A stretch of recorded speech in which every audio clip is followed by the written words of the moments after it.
Kalau dia itu mendiamkan, itu boleh dilarang, boleh diwajibkan. Kalau di Minang misalnya adat yang tidak boleh kawin sesuku, tapi ada adat tuh di bagian timur itu diwajibkan kawin sesuku itu.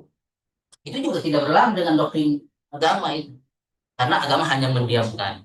Baik yang adat Minang yang melarang adat kawin sesuku dan adat timur yang mewajibkan kawin sesuku, itu keduanya tidak bertentangan dengan agama. Kenapa? Karena agama hanya mendiamkan. Mudah-mudahan kesadaran-kesadaran itu dengan Islam yang rahmatin alamin, kita akan menuju dengan itu karena dengan adanya acara. Baik, dengan mengucapkan Bismillahirrahmanirrahim, acara NICMR pertama yang diadakan di Pasca Win Syekh M. Jamu ini dibuka secara resmi.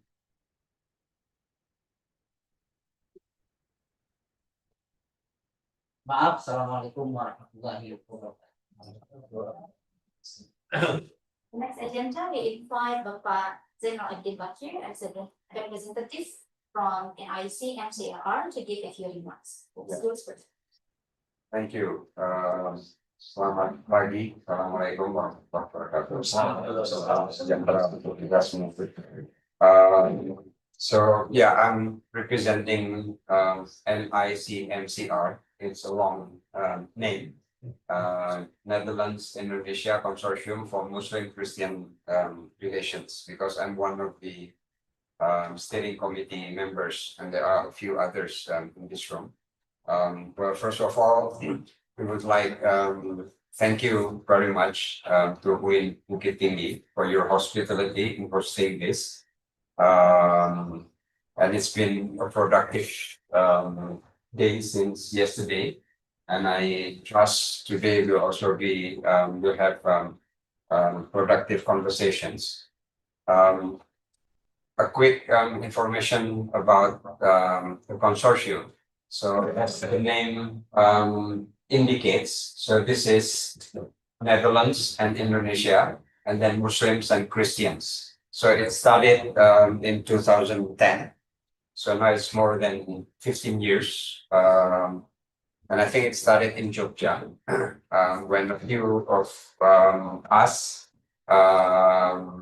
we have meetings, cooperations,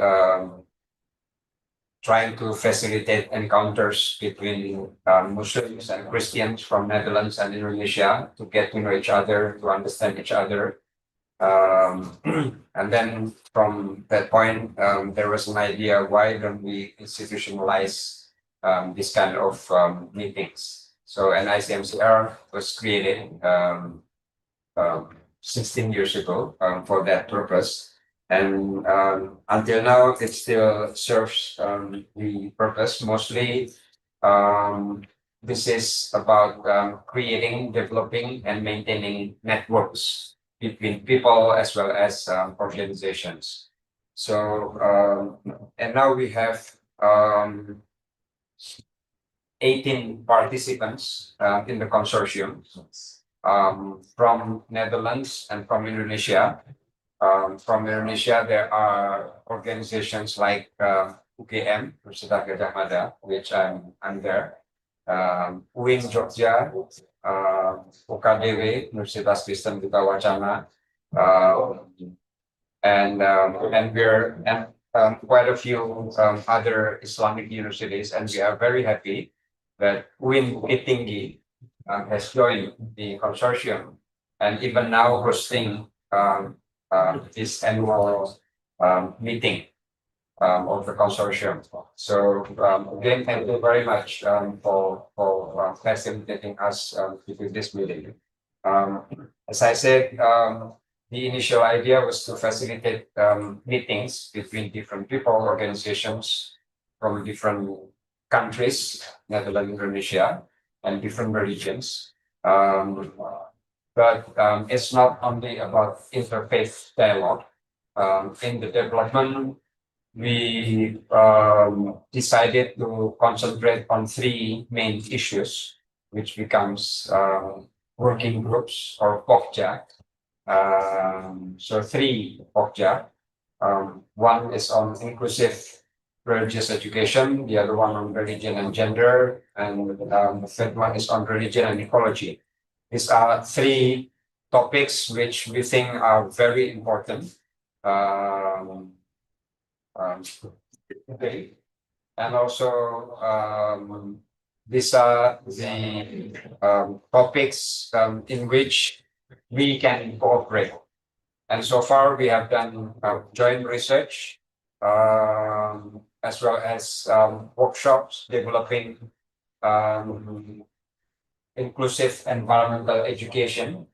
This was done this year, right, with UNU Jogja. So yeah, we are trying to do many activities which involve all the participants. So yeah, that's this introduction about the consortium, and that's all from me. And again, thank you very much for this for hosting us this today. Thank you.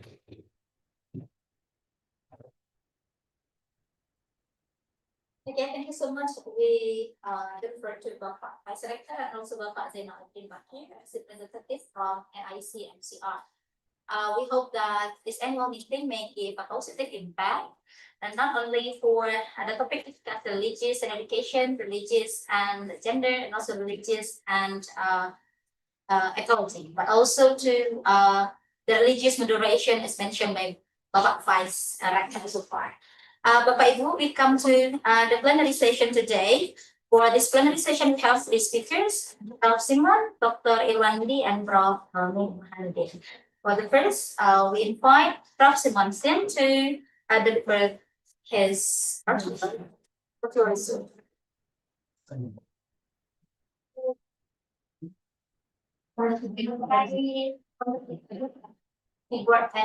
Buat sama mouse. Wait.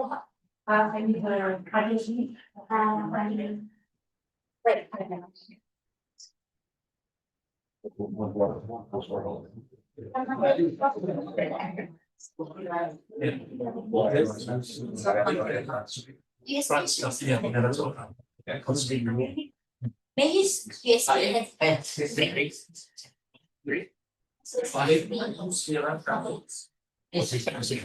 Ya, baik, nanti posisi di sini. Baik, kali ini. ini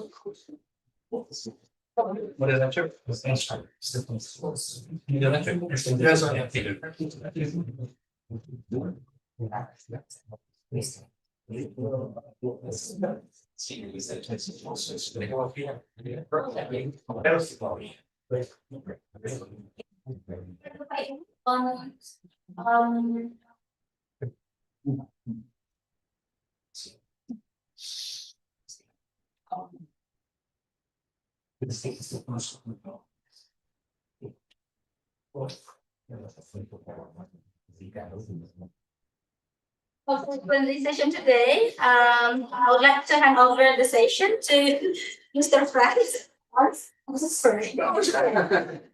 I also don't know your name. What's your name? Rini. Marini. Yes. Mr. Franz. Thank you, Marini. I hand over to you. Thank you. Okay. Yes, thank you. And thank you, Marini. Like, okay. As Arini was already, good morning, first of all, and all welcome on this second day. And like Arini was already mentioning, it's a different work form which we have today. Yesterday, you might have felt sometimes a little bit separated because we were going in different rooms. Today, we stay as a group together. And also not 7 minutes time for presentations, but well, let's say small half an hour for each speaker, because we have 3 speakers today. And first of all is Professor Dr. Simone Sim from the University of Münster. Then Dr. Irwin goes second, And after that, third speaker will be Professor Berubah. In my way of preparing this, I was going through the CV of Professor Dr. Simone de Sint. And actually, she made her first steps here in the academic world. She made her first steps here in Indonesia. Her topics are also religious. She's a professor of religious studies and intercultural theology. And her topics are, for instance, religion and politics in Indonesia. And I think that has been shaped, those research topics has been shaped because your first time, if I'm correct, it was in Jogja some years ago. And what made you go to Yogyakarta? Thank you very much. Terima kasih banyak, Pak Frans. So, salam sejahtera. Saya sangat senang bisa datang di sini. Sebenarnya saya datang pertama kali ke Indonesia tahun 2003 seperti relawan dalam sebuah LSM di Jogja. Namanya dia Interfide, dan di sana saya belajar memang bagaimana hubungan antar iman, antar agama bisa berjalan dengan baik. Yeah, so this is just the introduction, and now I will shift to English. So just to say that during that time in 2003, this was the time of reformasi, and I really had the feeling Indonesia is kind of a very young, energetic democracy, because people's agency was important again. And I really appreciated the way Indonesians engaged with the situation, and also the constructive role that the religious communities can play into this. So this made me come to Indonesia to learn how is it possible to not only live together peacefully, but also to join to engage for common causes in society. Okay, thank you for giving this more information, because you have a definite clear link with the country here.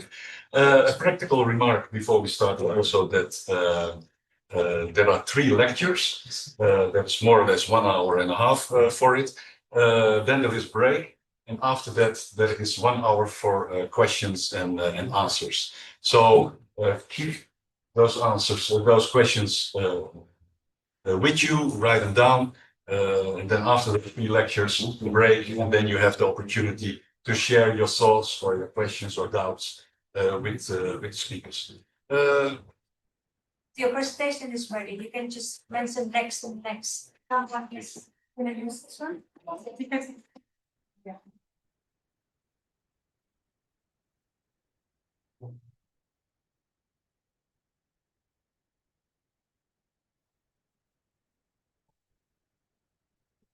Yeah. Wonderful.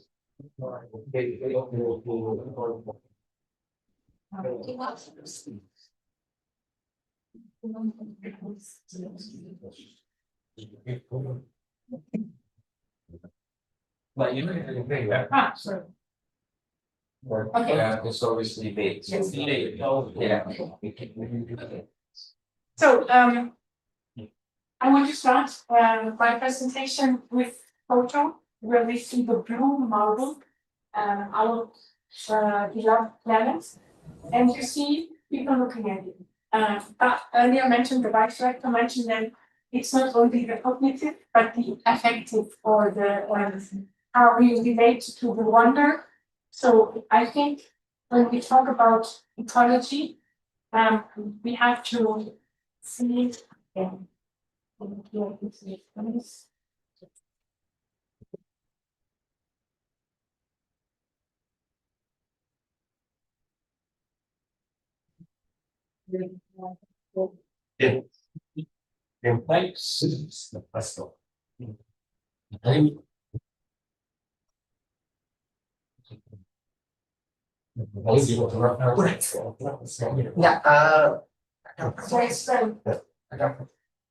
is a preparing so they operate in different room.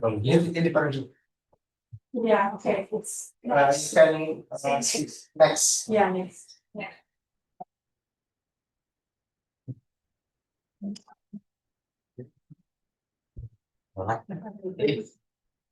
Wah.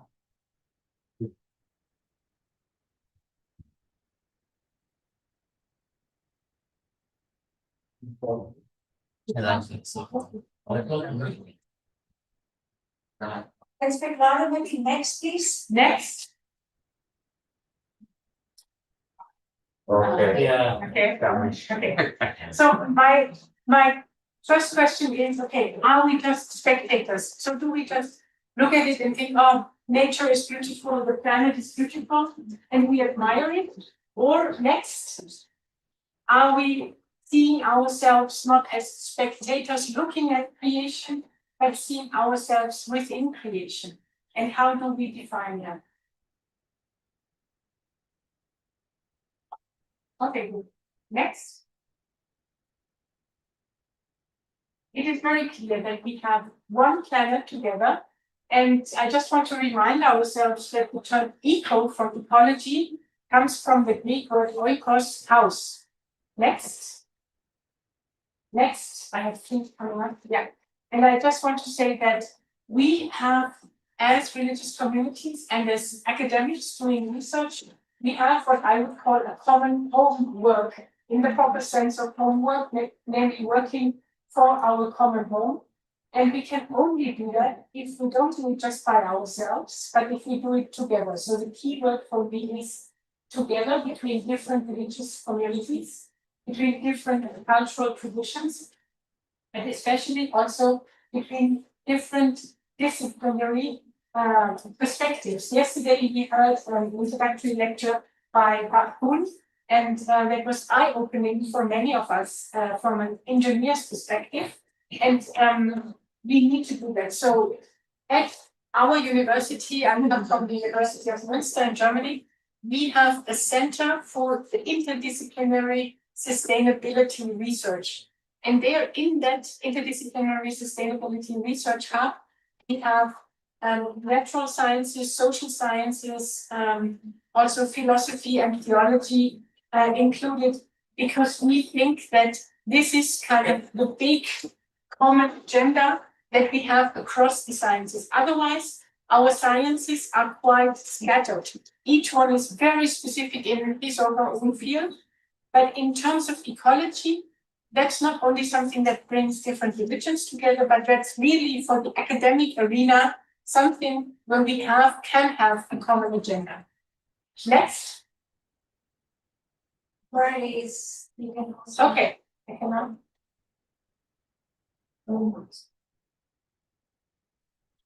Okay. Next.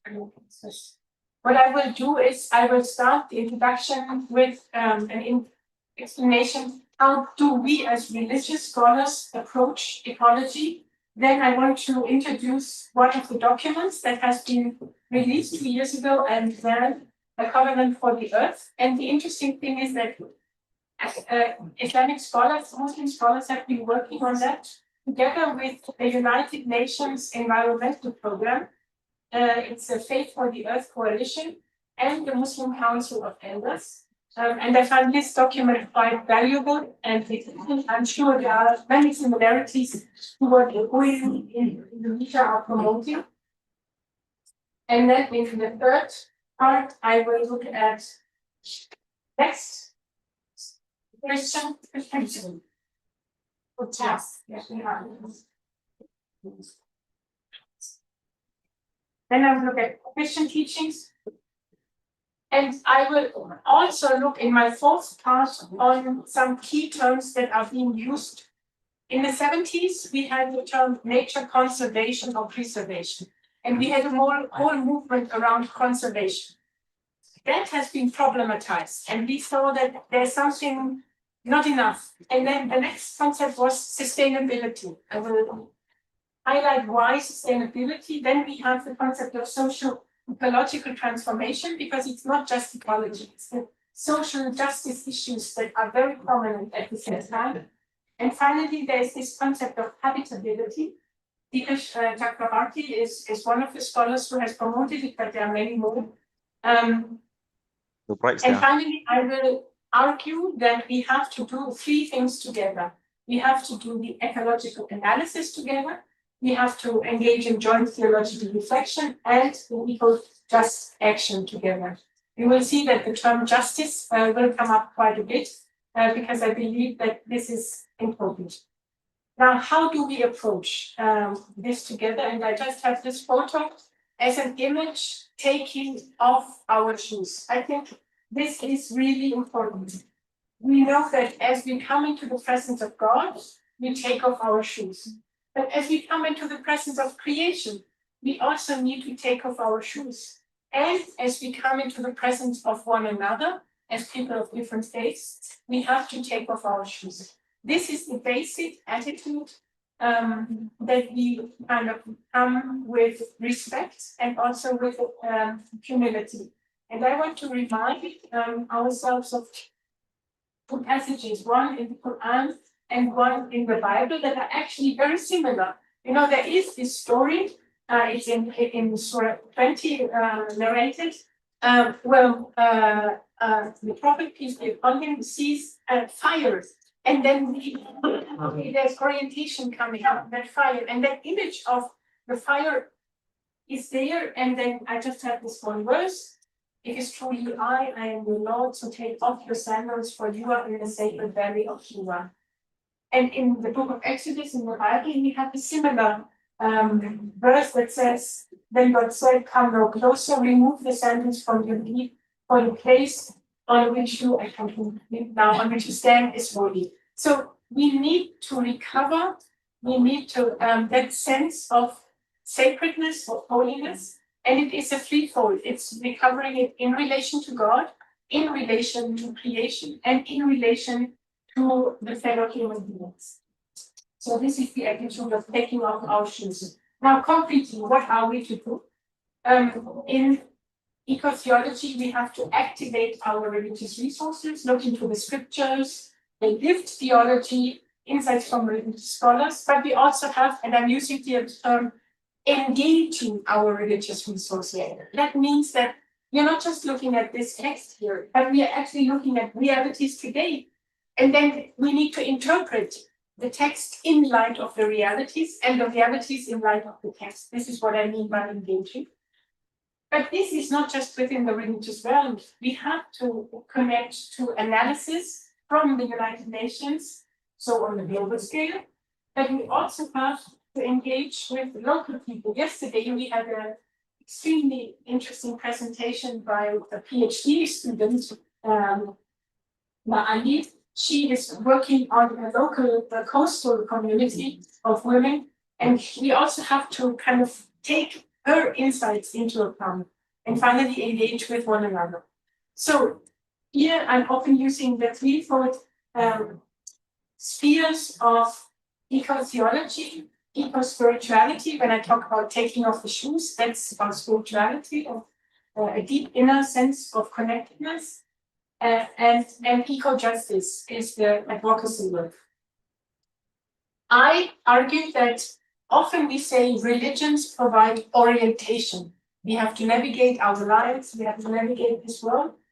But yes, we have to provide orientation as well, but we also have to show possibilities for change. And so it is about motivating for change, but also being critical and emancipatory in how we look at what kind of change needs to happen, because change is happening already, and we have to be active within these change processes.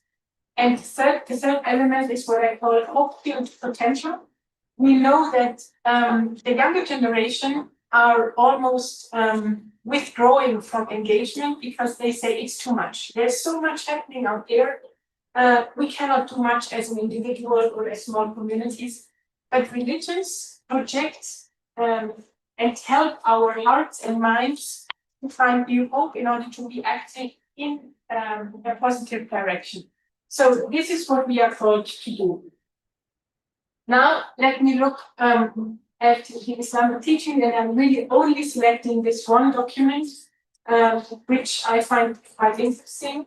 And Mizan, A Covenant for the Earth, is a document that was published in 2024, so it's 2 years ago. And it actually builds on earlier initiatives like the Islamic Declaration on Climate Change from 2015. And one of the clear foresight is to say nature offers signs of God, ayah, and is a source of spiritual reflection. So the document clearly says environmentalism is not just activism, it is worship, gratitude, and humility before the Creator. And then it goes into the substance. So what is it about? The theological argument is that this planet was created in balance, Mizan, and we have to preserve the balance. And the key verses from the Quran are from Surah Al-Rahman, 55, verses 7 to 9. Here is a clear command that we should not disrupt the balance. So it's not that we create the balance has been created, it's there. But we have to kind of see ourselves as agents helping to be part of balancing, so to say, as Khalifa stewards and not owners of the earth. We are accountable. Then the second key theological point is that all creation is interconnected. And also other creatures, not only human beings, have communities, but the animals and the plants are also communities. And we are as part of nature, and we have to see the intrinsic value of the nature and not just its instrumental value. The next point is justice and responsibility. And this is really strong, that environmental justice is not to be separated from social and economic justice. And often we have this green versus brown environmentalism. And from the scriptures, we can clearly see that it needs to go hand in hand. Justice is not a separated concept, justice for that segment and justice for the other segment. But justice is a holistic concept, an integral concept. So we have to work toward, especially looking at what does environmental degradation do to the poor and to the future generations. We look at the vulnerable communities, and we have to clearly analyze this is violating Islamic principles of equality and compassion. And we can see that principles of equality, equity, and compassion resonate with other faiths as well. The next element.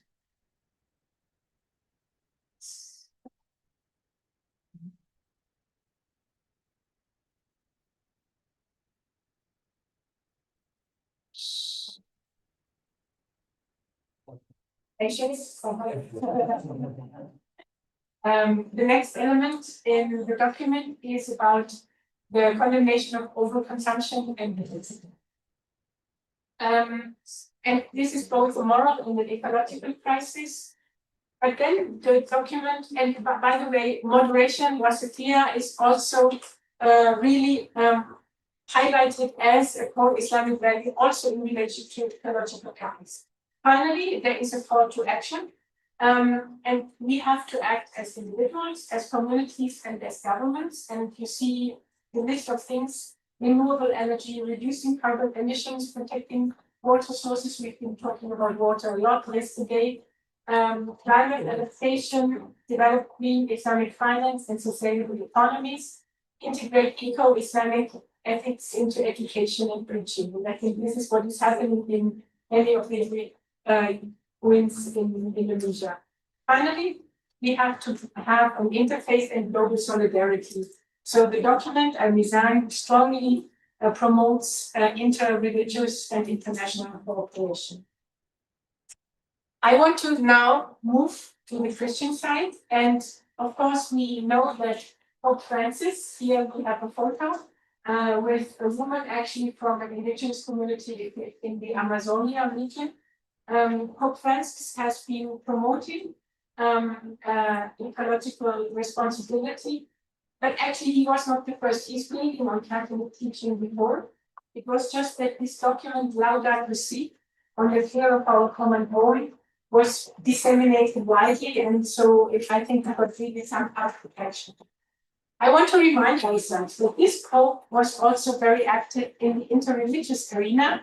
He has visited Indonesia. This is the photo at the Istiqlal Mosque, and together with the Imam of the mosque at the time. So, and I love these two photos because it shows that dialogue is not just about talking, but actually also about relating to one another. And so for me, that is quite symbolic. But let me now go back to the document that I mentioned. So the Catholic document, Laudato Si, says the urgent urge to protect our common home includes a concern to bring the whole human family together, to seek sustainable and equitable development, for we know that things can change. The Creator does not abandon us. He never forsakes his loving plan or repents of having created us. And humanity still has the ability to work together in building our common home. Here, I want to recognize, encourage, and thank all those striving in countless ways to guarantee the protection of the home which we share. Particular appreciation is owed to those who tirelessly seek to resolve the tragic effects of the environmental degradation on the lives of the poorest. Young people demand change. They wonder how anyone can claim to be building a better future without thinking of the environmental crisis and the sufferings of the excluded. And you can already see this passage is really very similar to what Al-Mizan also presented. There are many similar notions of responsibility, but also environmental justice has to do with the focus on the poorest and of building justice with them in view. Another document that is quite important comes from the World Council of Churches. This is an international body where we have mostly Protestant churches, Orthodox churches, and also actually the Roman Catholic is a collaborator. It's not a member, but a collaborator with the World Council of Churches. And in 2020, they published this document, Cultivate and Care, an ecumenical theology of justice for and within creation. And again, this document has been developed with an international group. So it's not just one region of the world, but an international group. And here you can clearly see that justice has become a key term. They say justice for creation should not be pitted against the basic needs of people living in situations of famine and scarcity, or who become refugees due to war and to other dire political and economic situations. Our reflections on justice for creation should run parallel with reflections on justice in the kingdom of creation. So again, social justice and ecological justice need to go hand in hand. Then the document speaks about action. Hate must be moved out in action. I will not read all of this, but the goal of this is really to think about transformation. So it's no longer preservation or conservation, but really transformation, and also transformation of the economic situation. And churches have to become active in advocacy, in the field of advocacy. Finally, and I think this is important, that the document also says, well, actually, we should not pretend that as religious people we have always been good stewards. No, we have not. We have failed, and this is why our attitude is not just to make things better, but actually also to repent. To say that there has been greed, there has been denial of facts and apathy, and we need to actually challenge our own theology. And this is quite something that is debated. So not everybody is on the same page. Because what is actually the role of the human? Should we be kind of the steward, taking care of all the others? Or should we actually see, no, we are not on top and we are not at the center, but we are just part of a web of life. And here that document is quite bold in saying we should refrain and repent from anthropocentric views and really go more into the interconnected vision of all of life. The World Council of Churches has last year now announced, so to say, a decade of climate justice action, and they have now 6 pathways of implementation. You see, the first one is to transform theology and worship, and they mean it seriously. It's not just continue our theology as it has been, but really to reframe our theology that we have been doing so far. Secondly, holistic analysis. This is what we call intersectionality with issues of gender, race, economy, and colonialism. The third element is to have climate chaplains to equip faith communities, offer training programs to the grassroots level, but also to mobilize from the grassroots level collective action and then advocate. That's the fifth part for systemic change.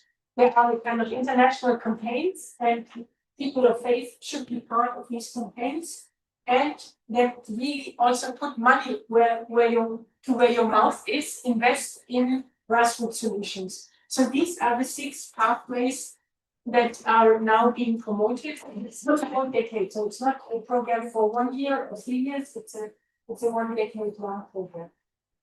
The interesting thing is that there are now, well, it's not just starting, but one book that will come out this year is a book done by Muslim and Christian scholars together. And the title is On the Care and Balance of Our Common Home, Christian-Muslim Dialogues. And you can see that the notion of care from Laudato Si, from the Catholic document, and balance from the Muslim document is being brought together. And then there are 6 chapters that develop a joint vision from Muslim and Christian perspective.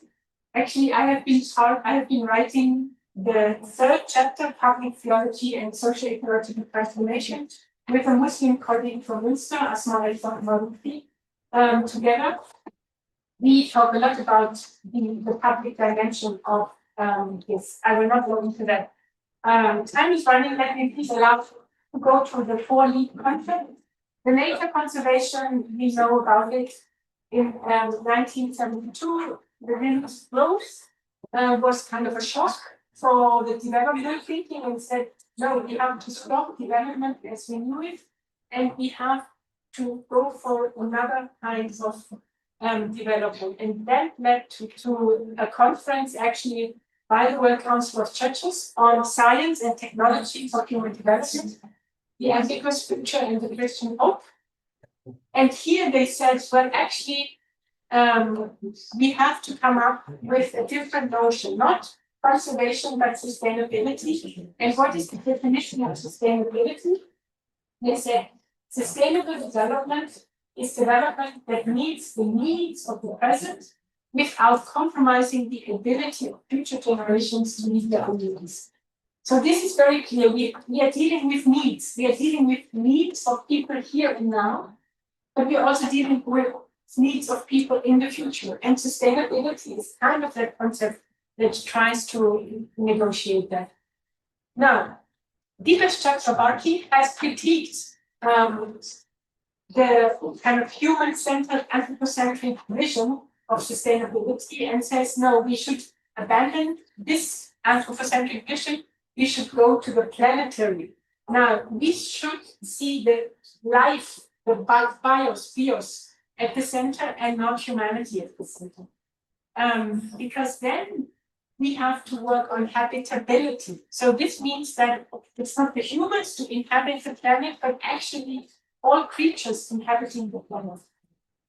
And so habitability are conditions that make a planet friendly to continuous existence of complex life. It's crucial for the subsistence of the diverse forms life on Earth.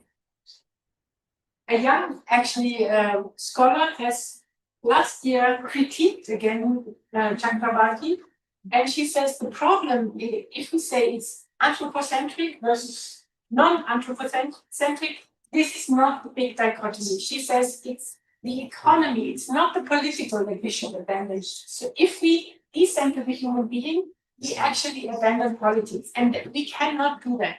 So we have to have the global and human agency as a key part of it, but we have to challenge the economic rationale. So she is pushing for a different economic rationale.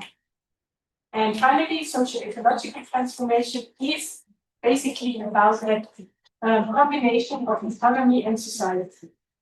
I move quickly. I know I'm beyond my times. The WCC has always said we should not only engage in interreligious dialogue for understanding or for harmony and peace, but actually for liberation. And I do think that we have to take up this challenge. Do we do the interreligious dialogue for liberation?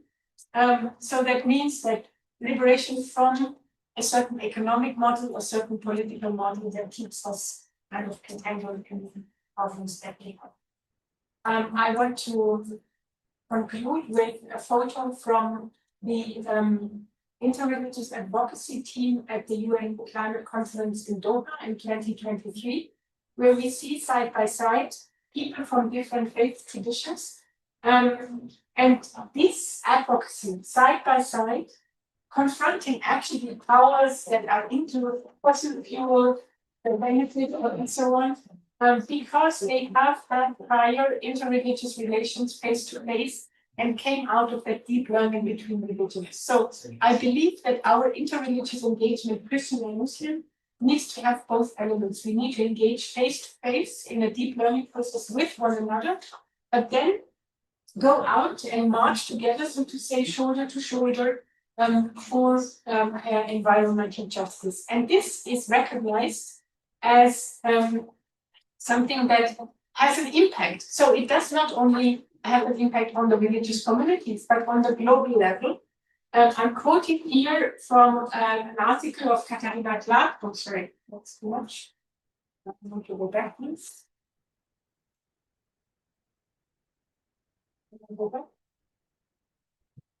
Yeah, this one.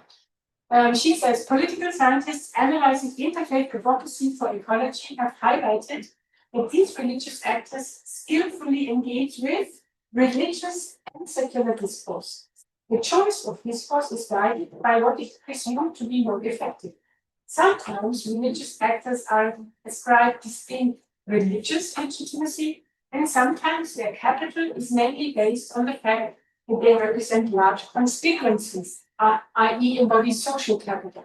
And I think we have to really value that as people of faith, it's not just us talking about theology, but we are actually talking about people and people's needs and creation and creation's needs. So if we realize that we can, in certain contexts, do advocacy based on religious teachings, and in certain ways doing advocacy in view of the concrete people in need, we can be quite transformative and powerful together.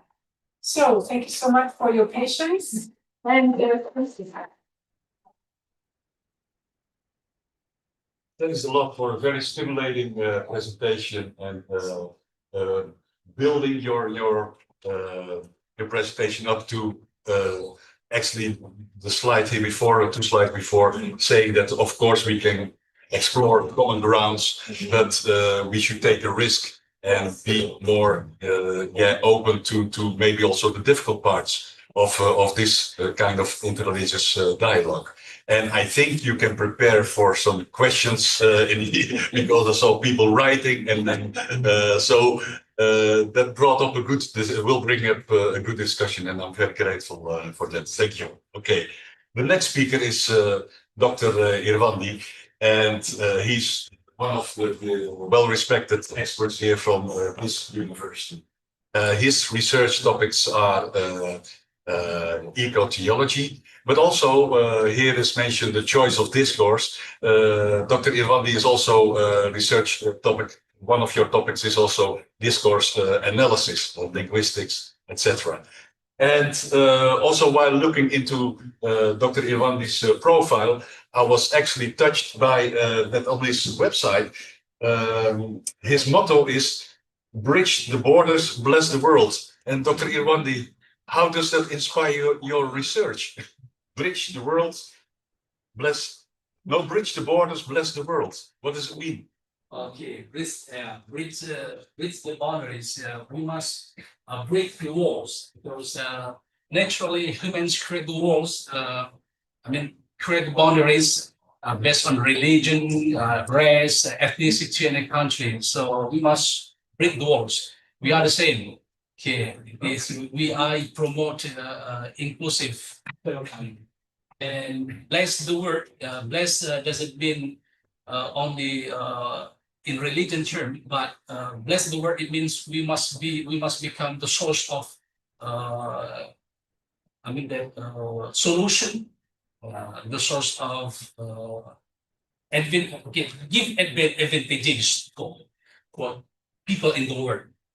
Okay, thanks for explaining that. Very stimulating also. Yeah. The floor is yours. Okay. Well, Assalamualaikum warahmatullahi wabarakatuh. Good morning. So my presentation this morning is it has close paradigm proximity. It's about Nizam, equilibrium. So it is based on my research on local wisdom, especially Minangkabau culture, the ecology of non-data and non-lereng, Haudinian approach to special metropause in Minangkabau agrarian discourse. Within the West Sumatran landscape, dominated by the formidable Bukit Barisan mountain range. Please, you can see in a moment there is Bukit Barisan mountain. Living space is never something mechanically imposed by human force. Rather, it is the product of negotiation between humanity and the cosmos. The Minangkabau speech community doesn't perceive nature as a counter object that must yield to the desires of human anthropocentric egoism. Instead, they treat nature as the ultimate textbook. Nature is a silent master to be observed and listened to with a deep reference. So Minangkabau people, in Minangkabau land, there is a popular proverb, "Alam tak kembang jadi guru." Nature is the best teacher. Alam terkembang jadi guru. Nature is the best teacher. It is a very popular proverb in Minangkabau. Okay, that is my focus: bridging linguistics, ecology, cultural, geography, and agrarian wisdom. And my theoretical framework in my research, I use a Haudinian lens. Hauden's linguistics ecology staged in his ecology of language. Language doesn't exist in a vacuum, but language interacts with its environment. And the agrarian connection, how the Minangkabau speech community interprets its physical environment through specific spatial terminology. Okay, there is, it is a kind of proverb. Sawah satumpa di Nandata. So sawah satumpa, a plot of paddy. Okay, di Nandata in the lowlands. Let's see, there is sawah satumpa, the plot of paddy in lowlands. Ladang sabidang di Nanlereng, a patch of field on the slopes. Okay, it is a geography that dictates the reason of life. So okay, there is dividing. See, the non-data. There is excuse it is the flex lines. It's flex lines. Minangkabau people say non-data. Non-data. Okay, you can learn Minangkabau language. Non-data. Okay. Data. Yang data in Indonesia language. Non-data, the flat lines. So in terms of ecological reality, the non-data, the flatlands, it is used for irrigation heavy, wet rice, and cultivation. We call sawah, okay, rice field. And ladang sabidang dinang a patch of field on the slopes. That is, okay, sorry, non-data. In terms of ecological reality, it is irrigation. It is used for the land is used for irrigation heavy, wet rice and cultivation. But it is not only understood in terms of ecological reality, but the term of the flatlands also contains metaphorical extension. It means it represents stability, collective cooperation, and established social order. So Minangkabau people absorbs this proverb, okay, how we must create stability in society. Okay, we must cooperate with other. That Mr. Franz, my motto. Okay, bridge the borders. We must cooperate in the world without considering religion, ethnics, and country. Okay, we must cooperate. And non-layering, the slopes or hillsides, this non-layering, you can see that. Okay. So you can see there is a non-layering. Non-layering slopes manage forest and sustainability agroforestry. Okay. In terms of ecological reality, it is dry land farming, polyculture, erosion-prone zones. It is non-layering. But in terms of metaphorical extension or sociological metaphor, the term of non-layering, it represents adaptability, individual resilience, yeah? Individual resilience and the frames of social influence. What we can, how we stand in the position of non-layering, the position of hillsides. We must, we must be careful. We must have individual resilience mentality, strong mentality. So that's why you can eat rendang in the world. Yeah. Have you eaten rendang yesterday?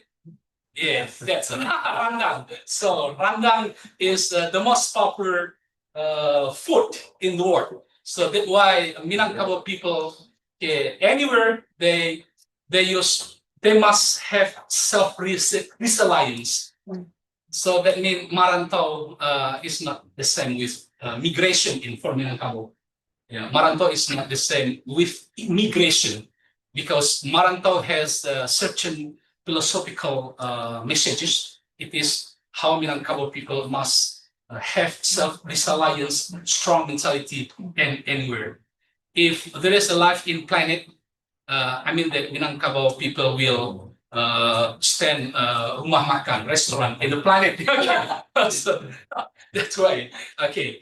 And that's the philosophical message in the products of non-data, the flatlands, and non-layering, the slopes of the hillsides. Okay. What about and especially for the ecosophy of Minangkabau agriculture?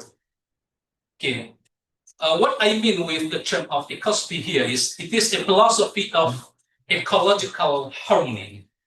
And in terms of symbiotic relation, so there is the transition. Sorry. Next.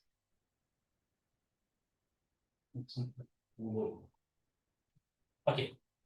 Symbiotic, in terms of symbiotic relation, the transition from data to layering, from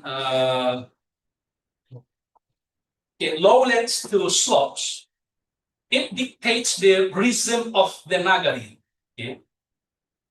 I mean that the transition from the land of data to layering, it dictates the rhythm of the nagari, village of life. And the metaphors as rule in this case, to these terms, prevents lands degradation. And the language policies the ecological boundaries next. Okay. Sawah setumpak dengan data, ladang sebidang dengan lereng, the plot of padi in the lowlands, a patch of field on the slopes. It is a geography that dictates the rhythm of life. Next. Okay, this is that the interaction of language and landscape. I use Haugen's interaction of model. This the speaker is Minangkabau farmer. Okay, this is sloping land, non-lereng. So there is the flat line. So in terms of the language, traditional taxonomies, non-data versus non-layering. So in terms of the environment, it relates to the topography of the West Sumatran highlands. Yeah, okay. When we go where we go around West Sumatra, you will find the topography of Minangkabau land. Non-data and non-layering. Okay, and for Minangkabau people, there is Minangkabau philosophy of nature. There is the language acts as mnemonic device for ecological preservation. Let me say in Minangkabau. The first, there is the division of lands in Minangkabau. Okay. I teach profession bahasa Minangkabau, Minangkabau language. The first, nan gurun, jadikan lereng. Hard, jadikan ladang. Hard or dry land is used for upland fields. Nan gurun, hard or dry land. Hard and dry soil is suitable for upland farming, ladang. Okay, such as for corn, cassava, beans, and other crops. We can plant paddy, we can plant rice on the hard or dry lands. Second, nan bancah jadikan sawah. Muddy or swampy land is used for rice paddies. Nan bancah. Okay, there is water. Okay, muddy and watery land is utilized as rice fields. Sawah for paddy and as primary food source. Nan gawang danangkan air, low-lying land for water, catchment or pooling. Okay. Low-lying areas serve as water catchment sites as a source of life, irrigation, and other needs. Nan munggu kapakuburan, high ground or mounds are used for burial grounds. Okay. And nan lereng tanam buluh, sloping land is planted with bamboo. Okay, and slopes, hills are planted with bamboo to prevent erosion, maintain soil sustainability, and fulfill the need for construction materials and crafts. So these terms must be maintained, and industrial players must respect the ecology of Minangkabau language. Okay. Next. Okay. Next. Okay. That's the problem. Conflict and adaptation in modern discourse. Okay. Okay. This is the crucial. Yeah.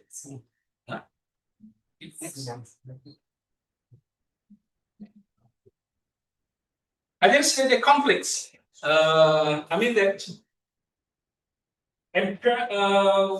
it is they clash with global capitalist logic. Contemporary ecological crises are rooted in the imposition of external economic models that perceive the earth as a flat. The industrial players must create, all lands must be created as flat. Okay, they must. The external economic models wants to create the earth as a flat, homogeneous grid designed solely for the efficiency of capital extraction. Okay, and corporate agribusiness logic completely disregards the structure, data, and layering distinction. So we must respect the real condition, the real topography, the real geographical lens of especially in Minangkabau. And when modern speakers lost touch with localized vocabularies such as satumpa, sabidang, satumpa, a plot, sabidang, a patch. That's when modern speakers lost touch with localized vocabularies, satumpa, sabidang, nandata, nanlereng, they simultaneously lost the cognitive ecological sensitivity. Okay, that is, that it is modern pressure, how external economic models, industrial farming, or commercialization challenge traditional spatial metaphors. And in relation to linguistic erosion, does the loss of traditional terminology lead to a loss of ecological resilience? I will get opinion and also suggestion from for all of you. Okay, this is my question. Does the loss of traditional terminology lead to a loss of ecological resilience? And in my research, we need for linguistic rewilding. It means reconnecting modern policy with traditional ecosophical metaphors. Next, the last. Next. It is my conclusion. Special metaphors in Minangkabau culture are not merely descriptive, but they are prescriptive. We must see as it is, not as should be. Next, and the key takeaway here is we must to manage the land effectively, so that why one must understand the language of the lands as defined by its inhabitants. You know that our campus now stands in the village, okay, in kecamatan. It means Banuampu. So Uni Bu Dewi and Prof Ismail Witrani are from Banuampu, kecamatan, the region of Banuampu. Banu Hampu. It consists of two words. Banu Hampu. Banu, it means water. Hampu, fruits. Banu Hampu. Banu, it means water. Hampu, big fruits. So big fruits, banjir besar, big fruits. Banu Banu Hampu, it means in this district there was a big fruits a long years ago, and hundreds years ago. That why the ancestor of Minangkabau people give the name of this district with Banu Hampu. So don't change the name. Don't change the name. Okay, we still maintain and don't translate into any languages. Okay, that's why a copy of Minangkabau language. Thank you. Yeah, thank you. Dr. Irwan, you prove your words. Your motto of bridging, taking a risk, and I thank you also for contextualizing your theories with the land, with grounding us here. It gave meaning to us. You look around you and you're not actually know exactly what you see, and you gave meaning to that, and that's very helpful for us, I guess. Thank you very much. Okay, we come back to you later. Yeah. The next speaker is Dr. Tulu Buranudi. and he's director of postgraduate studies and professor in Islamic thought. And also a very interesting biography. At least I found it quite courageous that I saw that you already at a young age, I presume, went to Cairo for study at the Al-Azhar University. And I also saw that you are an expert in Akida philosophy. Yeah. And how did you go at such a young age? How did you experience to go to Cairo? My study in Cairo, I think just other reading book and this class, and I very happy to meet with a scholar in or ulama in age very much here. I think just Yes, it is. my experience. Yeah, was it challenging for you? I think my language in Egypt, English, French, Arabic. If we can English, French, and Arabic, I think we good man here. Mastering languages. Yes, mastering language. Miss and English. Yeah, yeah, that's it. For me, not for all. Yeah. For others. Yeah, I realize that here with my Bahasa. Okay, the floor is yours. You will introduce us more on Islamic values. That's what I understand. And please. Okay. Bismillahirrahmanirrahim. Assalamualaikum warahmatullahi wabarakatuh. Alhamdulillah wassalatu wassalamu ala Rasulillah wa ala alihi washabihi wa wala amma ba'd. The Honorable Professor Jun Beck,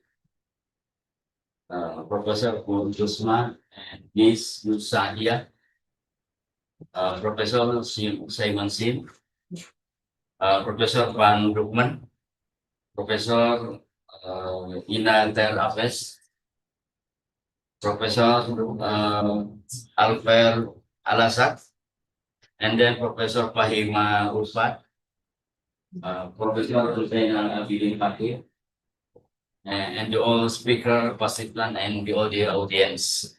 Good morning, selamat pagi. The first I will tell to all, my English is not good, but I will to present my idea, my article, title Beyond Cultural Slogan, Reclaiming ABS SBK as Civilization Compass for Minangkabau Society, a theological reflection with the colonialist orientation. My name Nuno Brandi. I'm not from here, but from West Java, Tasikmalaya. The audience, there is something very important for Minangkabau society. What mean ABS SBK? ABS SBK is custom grounded in Sharia. Sharia grounded in a book of God. Book of God is Kitabullah. Al-ada mabniyatun ala syariah, was syariah mabniyatun ala kitabillah. For Minangkabau society, ABS SBK is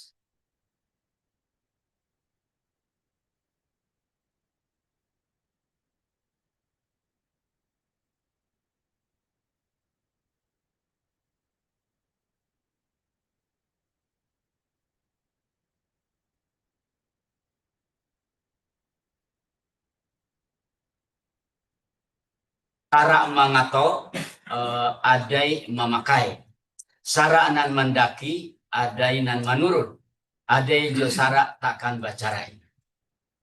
I think we must know this word. It's original from Minangkabau. The academic problem for my research, ABS SBK is often invoked but not always theorized. ABS SPK not just a slogan, and I see ABS SPK repeated in speak and ritual, but really elaborated is a systemic theory of society. And then ABS SPK not just identity. And we see in Minangkabau, ABS SPK using marker of Minangkabau cultural identity, and sometimes test it from the ethical depth. And ABS SPK not just a price formula, and we see in Minangkabau inserted into governance language, but often without clear operational substancy. I think operational substancy, the meaning education, leadership, democracy, and ecology consciousness. Therefore, ABS SPK should be read as civilization epistemology. Away Minangkabau society, other God, custom, and knowledge, nature, social authority, and public life. Historical trajectory, ABS SPK was established by Nini Mama, Islamic Network. Nini Mama, Alim Ulama, Chadi Pandey, Bundo Kandung, and all intellectual circulation connecting Minangkabau to wider Muslim world. In philosophy of Minang, kalu paku kacang balimbing, tampurung nyalo jolabu, anak di pangku kemenakan dibimbing, urang kampung dipatenggangkan. I think it's very difficult to understand. And then tungku nantigo sajarangan, tali nantigo sapilin. It is the word very principle in Minangkabau. The second, ABS SPK was established by Surau formation. Surau became a space of religious journey, moral discipline, and social formation. Surau tampe malatih katonan ampe, kato mandaki, kato manurun, kato malereng, kato mandata. I think Ustad Yurandi can explain for this word next time. And then ABS SPK was established by Nagari Life. Nagari village. Customer life organized kinship, property authority, and liberation of local level. Elo nagari de panghulu sapake manti jauh bala. Kusui dan salasai karunan jani. Nan buto pambui laswang, nan paka palape badia, nan lumpuh pauni rumah. It's very difficult to translate. And then historical trajectory for ABS SPK. I think historical ABS SPK, pre-synthesis tension, custom authority, Islamic reform, trade change, and colonial intervention created intense social tension. And then era Padri era. The Padri conflict is often remembered as a turning point in negotiating custom and Sara. And post-conflict, ABS SPK emerges as civilization grammar for recording custom with Islamic normatively. I think important caution, the history of ABS SPK includes textual history, oral memory, political reconstruction, and normative imagination. This point is not only when the phrase appear, but how it become a compass for Minangkabau self-understanding. Coloniality and codification. There is one question, how external categories resolve the reading of custom and Islam. Colonial modern binaries, tradition versus modernity, custom versus Islam, local versus universal, and culture and religion. The problem when ABS SPK is forced into external binaries, its integrative local disappear. And then the colonial move, we must to read ABS SPK. We must read ABS SPK from its own grammar. Kitabullah, Al-Quran wa Sunnah, and then Syara, and then custom adat, and social practice. It's the important question. How reclaiming ABS SBK as civilization compass for Minangkabau society?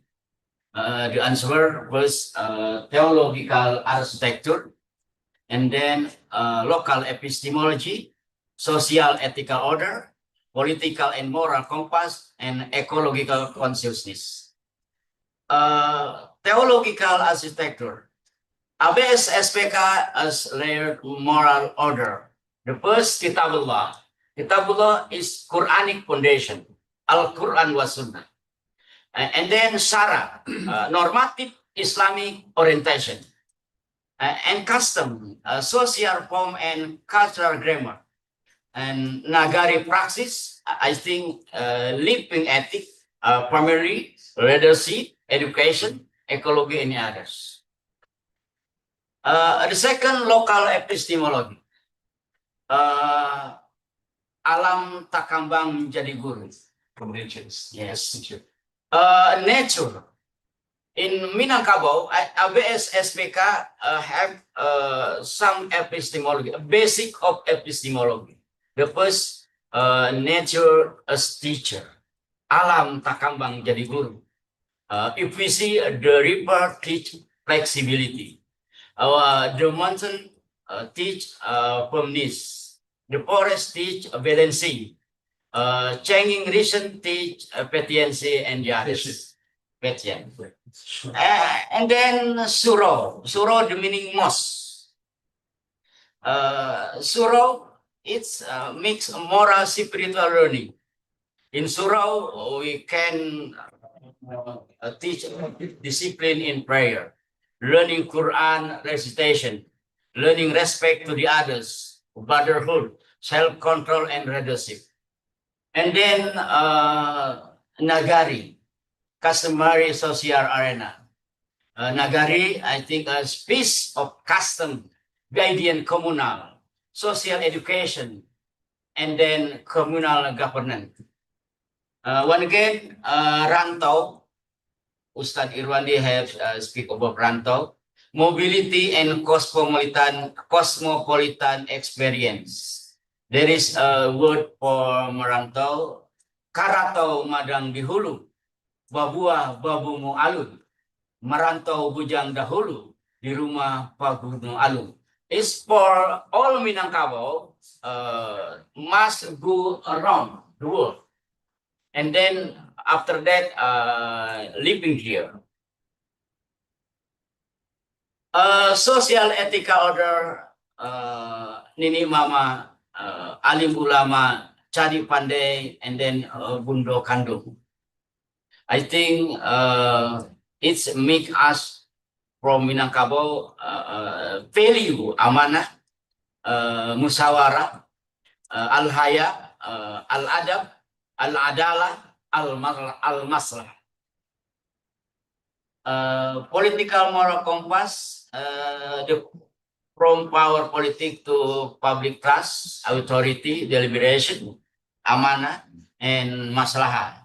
I think ABS SBK must not become rhetorical bridge for regional politics. Its strength lies in translating moral authority in just governance, inclusive public policy, and accountable leadership. Ecological consciousness, alam tak kambang jadi guru, local eco-theology. I think nature is teacher, sign, and trust. Theological meaning, civilization meaning and policy meaning. Contemporary legal moment.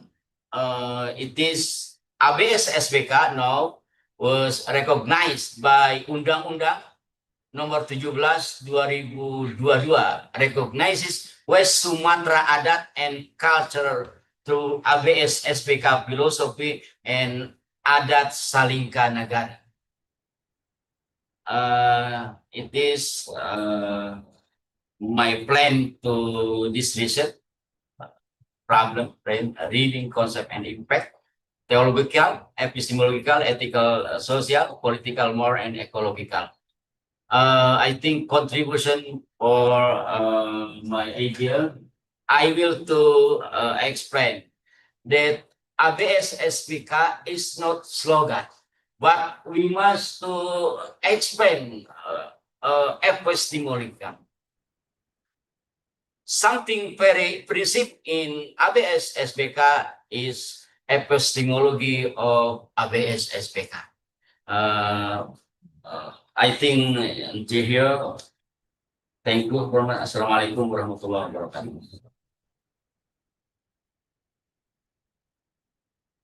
Thanks a lot, Professor, for introducing us with the Islamic values of ABS SBK and connecting it also here with the context all around us. We come back as a group on this later on. First, we will have a coffee round. Then I invite you to be here again at 11 o'clock. Thank you.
Good afternoon, everybody.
Baik sih kok ada Pak. Buatnya punya Assalamualaikum bro. lagi ya kan ada imbanya. Mati sama studi.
Coffee break.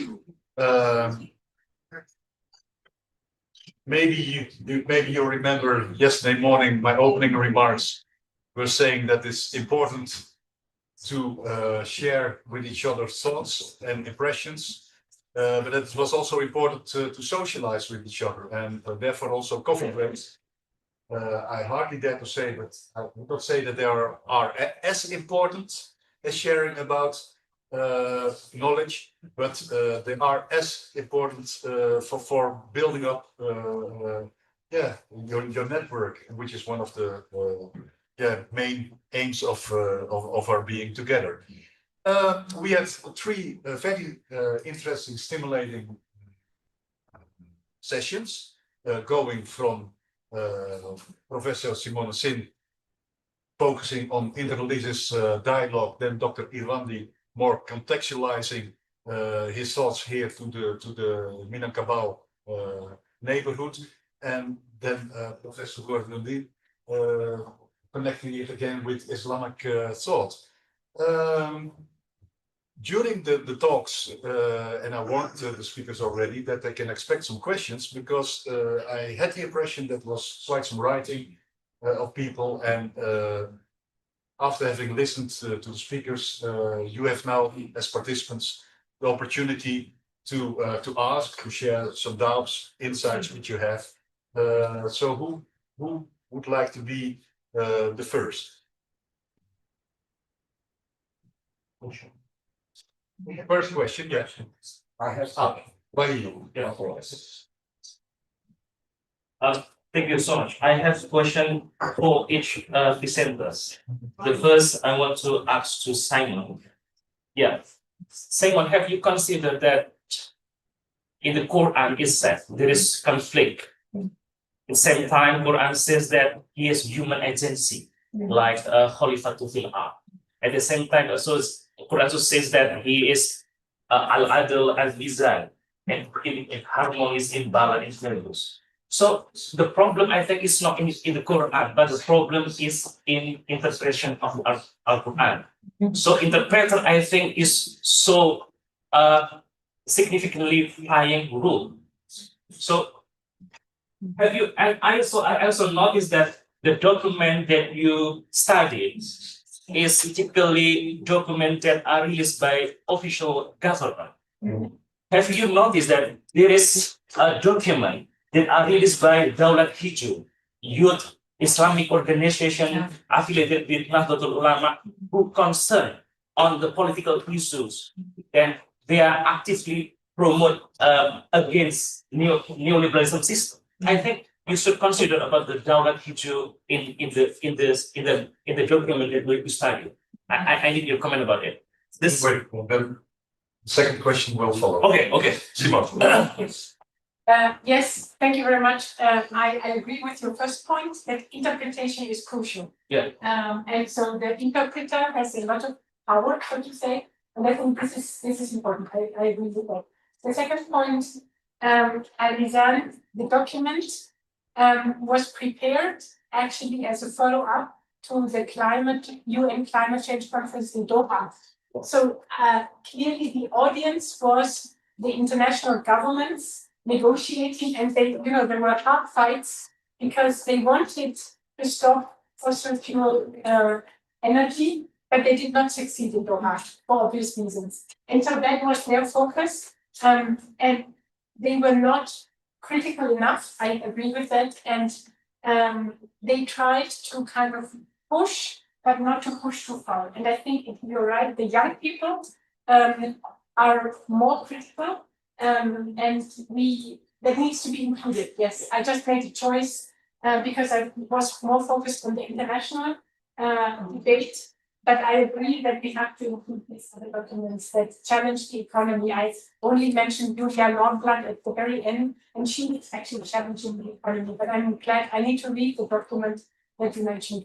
Thanks for the yeah, okay, for Imani. I'm also curious about the historical perspective on the Minangkabois proverb. You know that there is shifting landscape since historical industry, and there is shifting between subsistency farmers in Minangkabois and to industrial farmer. I think yes, I agree with you that there is good values on Minangkabois proverb, but there is extremely changing on the landscape of the farmer itself. Have you considered that historical perspective in studying Minangkabois proverb? I think is so crucial also to see change and the continuity of the Minangkabois proverb. I think historical perspective, seeing when and how the proverb, the Minangkabois proverb has been gone in the mind of Minangkabois native speakers. Yeah. The proverbs, as one of the proverbs, such as what I have explained just now, it is from the experience, long terms memory in Minangkabau. You know that Minangkabau people tends to use oral tradition, what we call it, ambo, yeah, oral tradition. But even though it is oral tradition, it can be examined scientifically. So, I give you one example. The first from the name of district in Minangkabau people. In terms of toponymy. Okay, all villages in Minangkabau, okay, have specific names, but it has the history, such as you know that one of the areas in West Sumatra that got big fruits, what we call it garodo, big fruits. The names of village is Salareh Air in Minangkabau. Salareh Air. Salareh, it means big movement. Air means water. So the ancestor of Minangkabau people give the name of the village based on the certain event in the village. Yeah, and it occurs long years ago. Such as what I have given the example just now, the name of this place, Banuampu. Yeah, Banuampu. Banu means water. In Java, we know Banyuwangi. Okay, it is Sanskrit term. Banu. Banu means water. Ampu means big fruit. Banjir besar. So long years ago, there was an event, there was a specific event that was big fruit in this area. And as what yesterday we have discussed, we can find the trace. We can find the proofs. Okay, in the rivers, we can find the proofs that there was a big flood happened in this area. Okay, I want to know more about the adat basanti, syarat basanti kita that are closely related with perang padri. I want to know more when these adat values are compatible with kita when and how this value connected with perang padri, because we know that perang padri is there is tension between adat group with the Islamic group. I need your comment about it. Thank you. I think about history of ABS aspect now. First, perang padri. Perang padri in history we know is about ulama and kaum adat. Perang Padri is two stage. First, Perang Padri is jadi Perang Padri itu ada dua tahap ya. Tahap pertama itu Perang Padri, alim ulama berperang dengan Belanda. Yang kedua, Perang Padri itu adalah kaum alim ulama kemudian kontroversi konflik dengan kaum adat. Selanjutnya dari kaum adat ini kemudian berkolaborasi dengan Belanda. Jadi ini sejarah yang cukup rumit tentang Perang Padri ya. Jadi ada yang beranggapan Perang Padri itu Minangkabau dengan Belanda. Minangkabau Society and Holland. Siapa nama rajanya?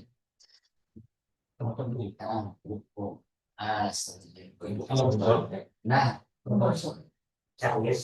Yang mana tadi tuanku Imam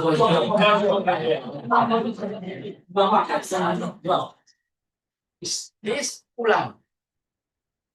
And the second, we know in history, ulama with kaum adat. Ada Pagarium. Kemudian Pagarium dengan dinastinya melahirkan kaum adat. Maka di situ kemudian ada benturan. Nah, benturan di sini sejarah menyebut juga bahwa Pagarium kerajaan sebelumnya itu adalah Buddha, Hindu. Jadi elemen-elemen peradaban, dogma, doktrin itu doktrin Hindu dan Buddha. Islam datang dari Timur Tengah, maka kemudian ada semacam benturan secara keagamaan. Maka di Minangkabau, I think in Minangkabau kita bisa melihat paradoksi antara seseorang sebagai seorang adat yang berpangku pada adat, kemudian yang berpangku kepada agama. Adat punya kebiasaan, kaum adat punya kebiasaan, maaf yang kurang bagusnya, misalnya main koa, buru babi, kemudian minum-minum. Memang di tatanan adat dulu pernah ada. Tapi kemudian datang para ulama sehingga menjadi semacam kontroversi atau konflik. Nah ini kemudian diselesaikan lewat regulasi adat. Saya lupa tahunnya, ada semacam pertemuan tingkat global di Bukit Marapalam. Sungai yang Marapalam ini. Di Bukit Marapalam maka berkumpul para ulama kemudian kaum adat untuk memformulasikan bagaimana ketegangan ini yang bertahun-tahun, berpuluhan tahun, beratus tahun ini bisa harmoni. Jadi ada sebuah situs di tanah datar itu namanya Bukit Marapalang. Sebagai bukti sejarah pernah ada upaya untuk negosiasi antara kaum adat dengan para ulama. Maka dari sini kemudian dikembangkan menjadi semacam embrio ABS SBK. Yang kemudian ABS SBK ini dipopulerkan, diformalkan oleh ulama-ulama kita. Ada Hamka, kemudian ini yang paling populer. Kemudian ada tokoh-tokoh lain yang saya kira mengikuti alur itu. Maka sampai hari ini kita menerima apa yang muncul dari sejarah di Minangkabau ini, ABS SBK, sebagai sebuah bagian dari mediasi konflik antara kaum adat dengan ulama. I think Can you conclude? baik, Yeah, because you come all the way from Cairo and I know, but Finally, there is a resolution between adat supporters and religions supporters. So the resolution bears what we a statement adat basani syarat basmi tapulon. Adat follows religion.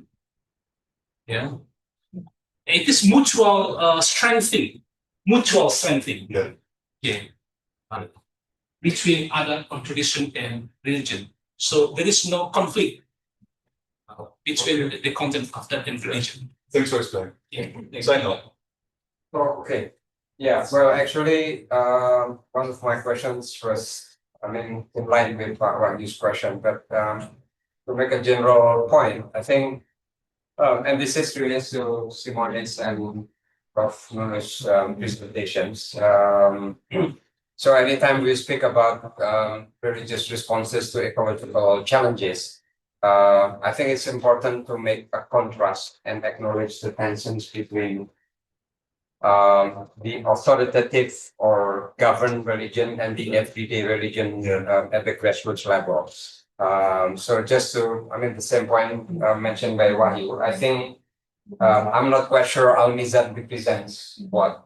Well, it was, I think, initiated in 2019 by the ministers of environments from some Islamic countries, which are very problematic when it comes to environmental issues. So I think, yeah, I mean, first recognize that. I think it's always important to highlight or underline not only the contrast, the tensions, but also the tensions between them in terms of the purpose and others. And that may carry implications like, for example, what kind of concepts are exposed in Al-Mizan. I mean, the usual concept of Mizan, Khalifah, and others, which at the level of grassroots, probably there are different concepts. I mean, quite a few studies actually showed that the issues of justice is much more pronounced, for example, than conservation. And this is, of course, not only when it comes to Islam, in Christianity, in Catholics, I mean, like in Indonesia, there's a tensions between the very recent, I mean, actually it's happening between the Merauke Archdiocese, Catholic Archdiocese, and the Catholic lay people, which has its own movements. And this is related to the film, Big Feast. I mean, because the Archdiocese was implicated, I mean, even in the film, as contributing to the problems there. So, yeah, I think that that's important. And that is also, I say it, and this is not, when we speak about ASB, ABS, SPK, yeah. I think also, and then you mentioned that it's also codified in regulation, local regulation, which I think it usually also bias toward the elite's interest. I think we understand even within ADAP, there's also the elite and the grassroots. So, and I'm not quite sure. I mean, how would you take that into account? That also brings me to the question, I mean, related to the recent disasters in Bukit Tinggi. I was very impressed when I traveled around Bukit Tinggi these past few days. And I was thinking, I mean, like when we speak about ISP, PSK, what can it say in terms of natural disasters like that? Natural, right? How does it respond to that? And I think it is well partly natural, but much of it is also structural disasters. Because after 6 months of the disaster, I saw many roads are still only left only half of it, etc. How would, I mean, within this context of ABS SPK, yeah, how would you see this situation? Thank you. Thank you, Rodney. you maybe short translate because we leave out if it's only in Bahasa. So can you? The question is for Professor Nudun. But can you maybe translate because to include everybody? You got the idea. Okay.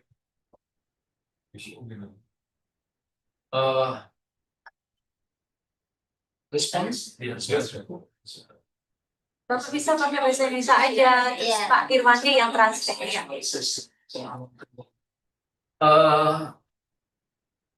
The problem of disaster in Minangkabau perlu kita lihat dari dua sisi. Pertama, sisi natural. Alam Minangkabau ini kebanyakan tebing, ngarai, gunung, bukit. Itu yang pertama. Yang kedua, posisi topografi tanah ini berbeda dengan daerah lain. Ada yang tanahnya agak merah, kuning, itu mudah tergerus air. Jadi di Minangkabau ini saya lihat ke beberapa tempat kejadian bukan karena faktor penebangan hutan. Ini murni karena curah hujan yang sangat tinggi. Kemudian posisi tanahnya yang labil, maka hujan yang tinggi itu tidak bisa menahan air, maka jadilah galodo. Di sini, I think di Minangkabau ini masyarakat sudah sangat beradab, mampu menjaga konsistensi lingkungan, menjaga lingkungan, tidak mau untuk melakukan seperti sebelah ada satu lagi daerah kita selain Sumatera Utara di di Sumatera Utara, Aceh, Sumatera Utara. Kalau di dua daerah itu memang yang terjadi adalah penebangan hutan, dijadikan sawit, dan itu menjadi perubahan ekosistem.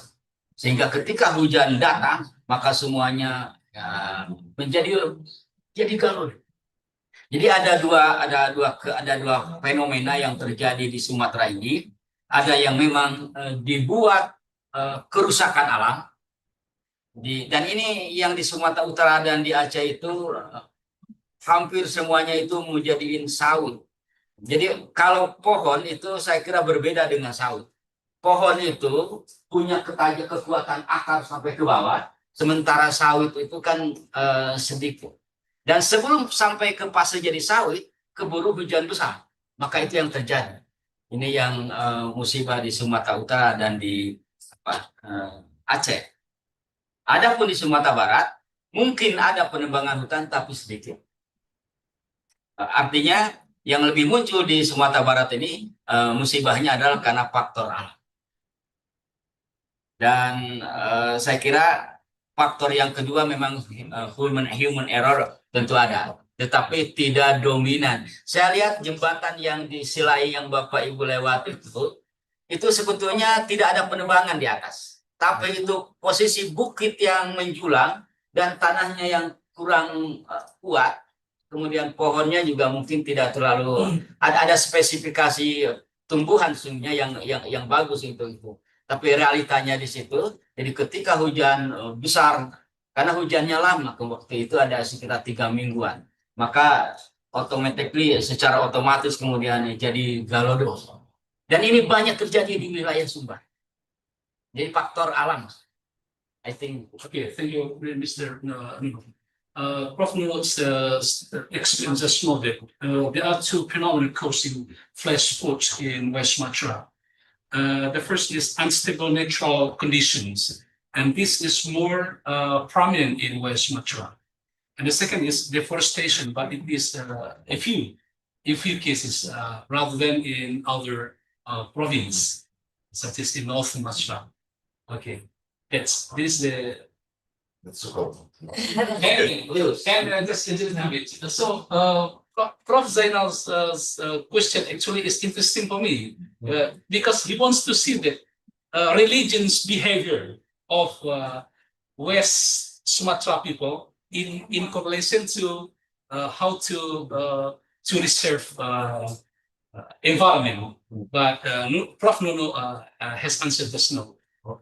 The dominant cause is natural position, geographical position, not the behavior of Minang people against West Sumatra. Okay, thanks a lot. Yeah. Frans, nice. I have a question, very concrete question for Prof. Yolandi. It was very interesting lecture. By the way, the three of you had interesting presentations. But at the end, Professor Yolandi, you asked the question, does the loss of traditional terminology lead to the loss of ecological resilience? And you asked this. I want to ask, what is your idea about language? Can you not reverse the question? Maybe does the loss of ecological resilience lead to the loss of the language? So I see very, very often that people emphasize, the local terminology as if it has the power to change something, but you can also reverse the question. That brings me to a more general idea. I leave it open who is going to answer that. I mean, Professor Simone referred to the document, the limits to growth. Now we have scholars in the 1950s. We can even go back to the late 19th century, on industrialization and capitalism and so on. But still, I mean, the effect on what we see is maybe I'm a bit pessimistic, almost zero. So that's more a general question. So why is that so? Yeah. I mean, why is this huge gap between all our beliefs, whether it's Christianity or Islam or indigenous wisdom? I mean, we have very brilliant ideas, but the effect on how we behave and our surroundings is zero. And of course, you can blame capitalism and industry, but at the end, we are the industry. We are. I mean, all those institutions are produced by human beings. So it's a more general question. But first, my question on language. Okay, thank you. This is very interesting for me. I get new idea from France.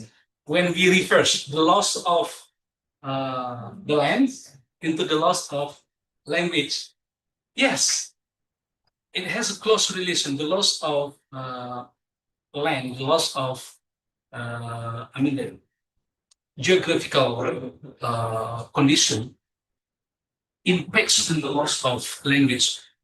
I take the examples. What I have presented the terms nan banca jadikan sawah, banca. You see that banca? This is the water. Moody or swampy land is used for rice paddies. It is the local wisdom of Minangkabau. But you know that over there, housing, the industry, and the real estate, business, built house in the sawah, in the rice. Actually, I'm also afraid with this condition. When we plant paddy, if the real estates spread over the business to establish to build houses on the land, so the new generation do not know. Many Minangkabau new generations, Gen Z, Gen Z, they do not know that the term of nan banca, moody or swampy land. They do not know that nan gawang. Gawang, it means nan gawang ganangan air, low-lying land for water. Gawang. Nan mungu, high ground, or mounds. They do not know the terms because that's the industry and real estate spreads over. They lost the land. Thank you for this. new idea for me. Okay. That's because in the Netherlands it's the same. We have words for brink and eng, which means an elevated piece of land where people used to live. Nobody knows what that means anymore. It's similar to here. You have names for lands which indicate its function or its risk or whatever, but people forget about that. So It's Thanks, not truly, Koen. yeah, but Yeah. it happens everywhere. It's not just here.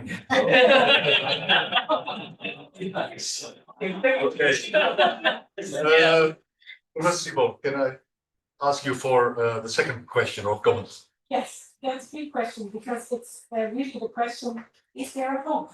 Because you don't ask what is the next step? I mean, how should we act like this or like that? But is there actually still hope? I think that from a religious perspective, we do have the imagination, I mean the vision, so to say, that God wants this planet to live. And so we, together with us, so I think we have to think about God's agency and human agency. We don't exactly know how it works together, but I would always argue it makes sense to move toward ecological lifestyle, and it makes sense to transform economies as much as possible, even if we don't know whether we will succeed or not. So we leave that. But what we know, we should implement it somehow. So that's a modest response. Okay, thank you. Cornelis. Yeah, thank you for your presentation. It's remarkable. When I remember yesterday, Kun invite us to think about how we change the way we see him. Yeah, I did research on deep listening, so it's kind of try to embrace our senses, yeah, to the nature as deep demos. So that's the term I try to promote. So the term deep is existing concept for ecological framework. For example, Anna's deep ecology, or Niels Gregerson deep Indonesian. So I use it to overcome the man-nature divide. So moving past a shallow human-centered view of ecological political as a ecological political subject. So the term demos is a political subject. I use it from Jacques Rancière. It's a French philosopher. And I remember that you mentioned Laudato Si, that Pope Francis said that we have to realize that a true ecological approach always becomes a social approach. So it must integrate question to justice in debate. And I quote, to hear both the cry of the earth and the poor. I think it's quoting from Leonardo. So when we damage the environmental, we are failing, to listen to our future generation retroactively, yeah, and crying out in disappointment of our irresponsible action. So my question is, how can the how can the theological synergy between Christian care from Laudato Si and Islamic balance be practically applied to policy today, so that we actively limit the future consequences of our current socio-ecological injustice? Yeah, because we think about the future generation, and it also can be the question for you, how can the idea of the local idea of non-Dakar non-Lereng and ABS SPK can promote globally, for example, not only on in Minangkabau context. Okay. Yeah, thank you very much. Thank you for your additional perspectives. I think they resonate really well with what I presented. I do think that we have to convince to make change, we have to convince both the few and the many. So if in change theory, you say you can have sustainable change when you address the many, meaning the people, in their lifestyles, but also the few who hold power. And so we need to do both. We need to be engaged as people at the grassroots level, and we need to do advocacy vis-a-vis those in power. And I would not choose either or. There are some people say from bottom up or from top down. And I'm saying you need to do both. Work with the few and the many at the same time. The challenge is that now, I would say since a few years, there are other urgencies, other wars, other things in global politics that have pushed the ecological question aside. And I think we have to, first of all, again, say, but even if there are wars here or there, the ecological urgency is not going away. So I do believe that we have to keep that insight into the urgency on the one hand, and to inspire moral imagination that change is possible on the other side. Thank you. Yeah. You're welcome. Okay, Mr. Cornelius, Okay, Cornelius. It is interesting what we should do for the global situation.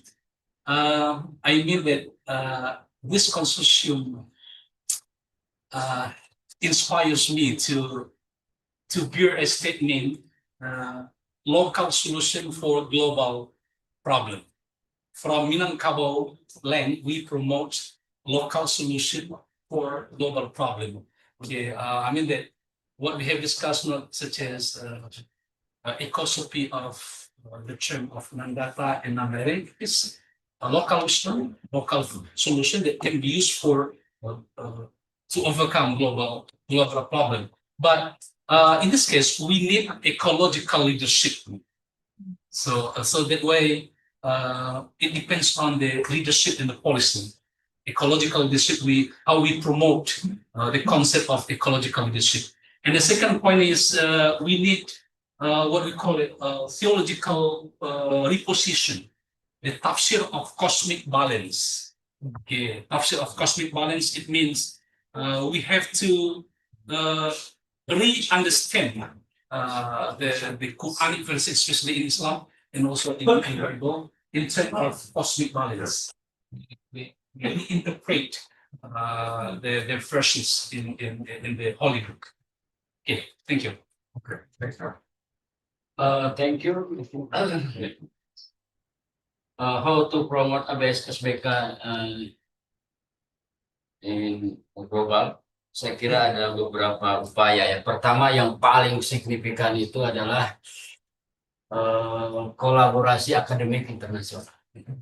Ini salah satu momen kita memperkenalkan petata di Minang, termasuk tradisi, edukasi, kemudian praksis masyarakat di Minang. Yeah. Ketika Bapak datang dari Belanda, dari Jerman ke sini, Ibu akan menyaksikan bagaimana orang Minang bertutur kata, bagaimana orang Minang makan. Tutur kata di Minang ada 4, kato, mandata, manurun, malere. Ini masing-masing punya porsi. Orang Minang tidak sembarangan, kamu siapa? Tidak bisa. Orang Minang harus melihat siapa yang kita ajak bicara. Pada yang paling tua dengan sangat sopan. Kepada ipar, semando, yang disegani. Bahasanya juga lain. Yang kemungkinan bisa kita bebas dalam bahasa dengan ya teman sebaya. Itu aturan kata. Ketika Bapak Ibu datang ke sini, bagaimana bisa melihat praksisnya tatanan masyarakat Minangkabau yang mencerminkan ABS SBK. Dari segi pakaian, saya kira orang Minang ini punya istilah, mungkin pernah didengar ya, baju padang. Baju padang adalah baju untuk perempuan dengan style agak longgar. Kemudian menutup sampai sini, di atasnya juga tertutup. Tidak ketatnya. Kalau yang lain bisa you can see apa gitu kan. Ini model pakaian ala Minangkabau dan itu mencerminkan garis dari Islam. Jadi sangat dekat antara pakaian Minang dengan pakaian agama Islam. Saya tidak mengartikan pakaian Arab karena jilbab itu lebih ke tatanan Islam. Kemudian kita juga bisa mengembangkan ABS SBK ini saya kira lewat konten digital. Sudah banyak konten digital yang mengekspos ABS SBK, cara makan, cara berjalan, dan seterusnya.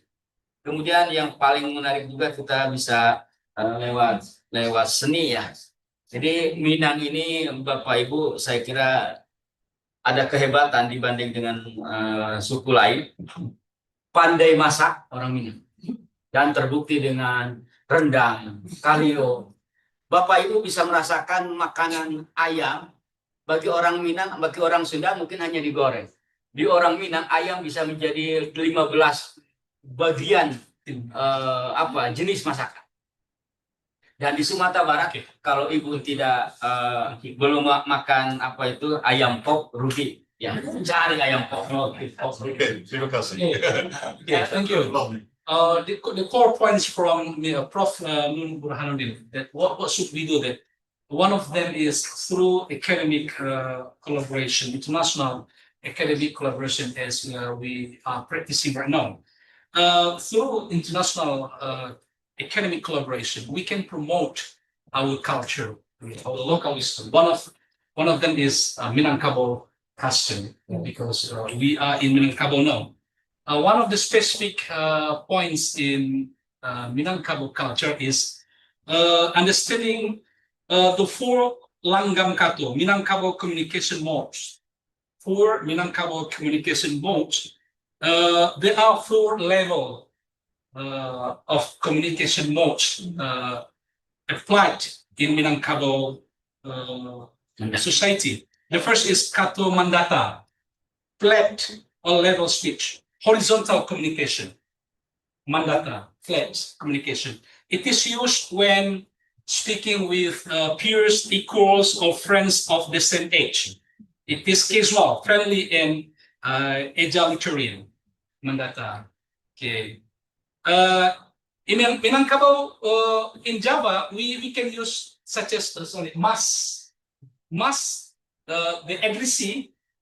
Must we can use for anyone, but Minangkabau language doesn't have the synonym of must. We use uda. It is kato mandaki, upward communication.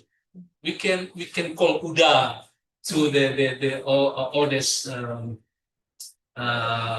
brother, or uni to the oldest sister. Pa, Bu, that's why I call Bu Jun, Bu Yus. It is our habits. That's kato mandaki. That's kato manurun, downward communication. It is used when speaking to younger people. And also the last kato malereng. It is slanted or sideways speech. It is indirect communication. It is used when speaking with in-laws or relatives who deserve high respect. That's slanted speech. And the others is with the judgment behavior, okay, and also code of conduct in Minangkabau, how to behave, and modesty and magnanimity, and also related to the food. Yeah. So that's why through academic collaboration that Prof. Ninus ideas. Thank you. Yeah. Christy. Thank you so much for the 3 speakers for the inspiring presentation. My first question to the Simone, we already talked a little bit when we have talking. I want to know how all the government religion, all the documents, they're very good documents.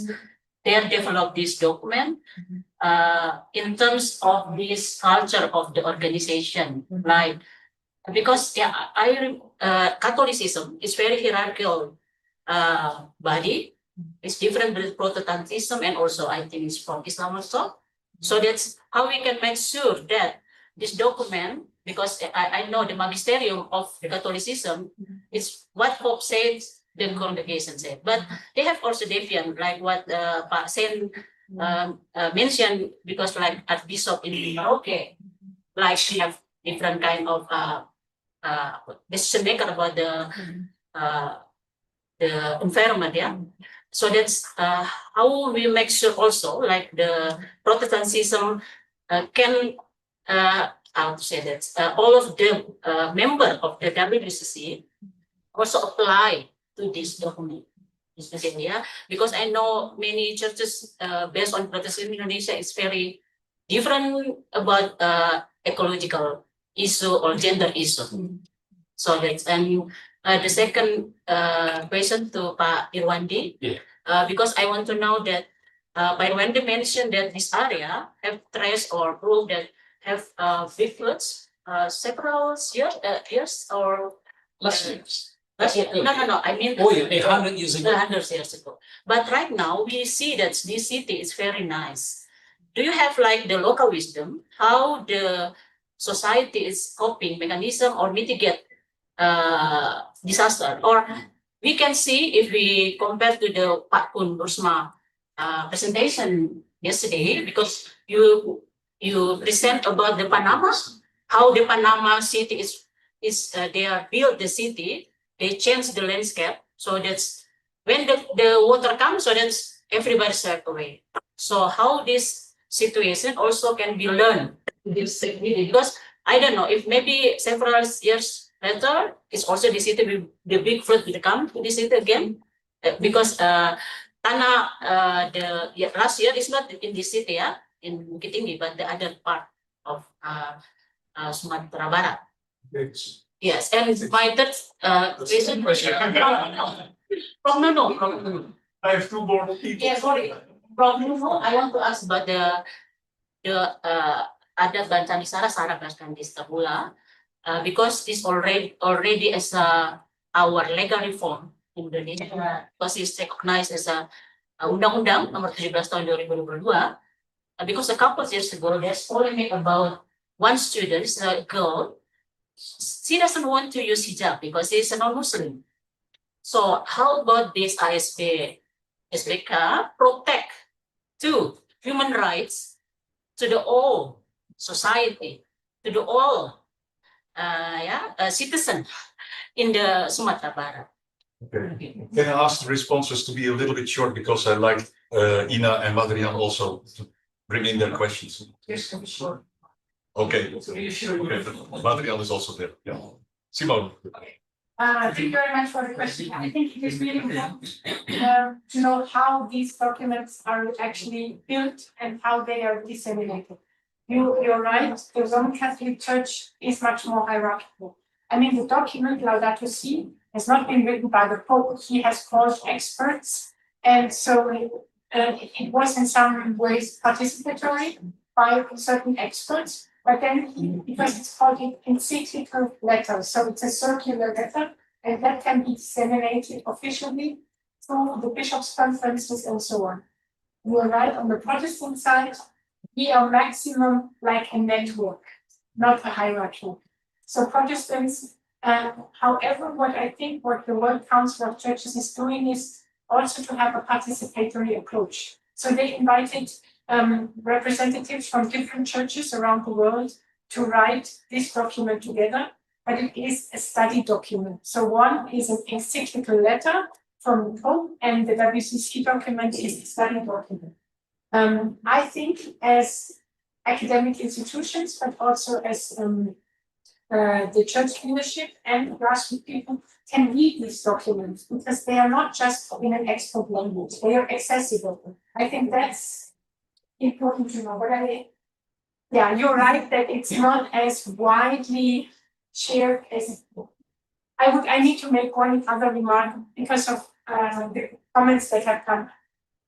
My question, if I can raise a question, we as academics, what is our role? Is our role to be constructive and providing solutions, or is our role to be critical and asking questions? Well, I have seen that the three of us this morning, we have tried to be very constructive, providing answers, showing the way that would be kind of showing a way to the future.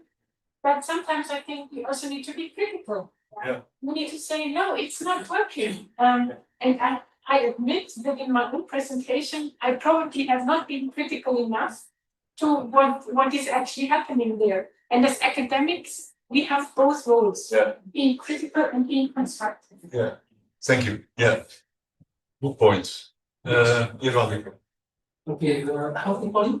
Chris. Christine. Christine. Okay. Talking about mitigation based on local wisdom in Minangkabau people, I can conclude there are three main points here. The first is rumah gadang as earthquake mitigation. Rumah gadang is traditional house. Tomorrow morning you will go to see rumah gadang in Pagariung Palace. Yeah.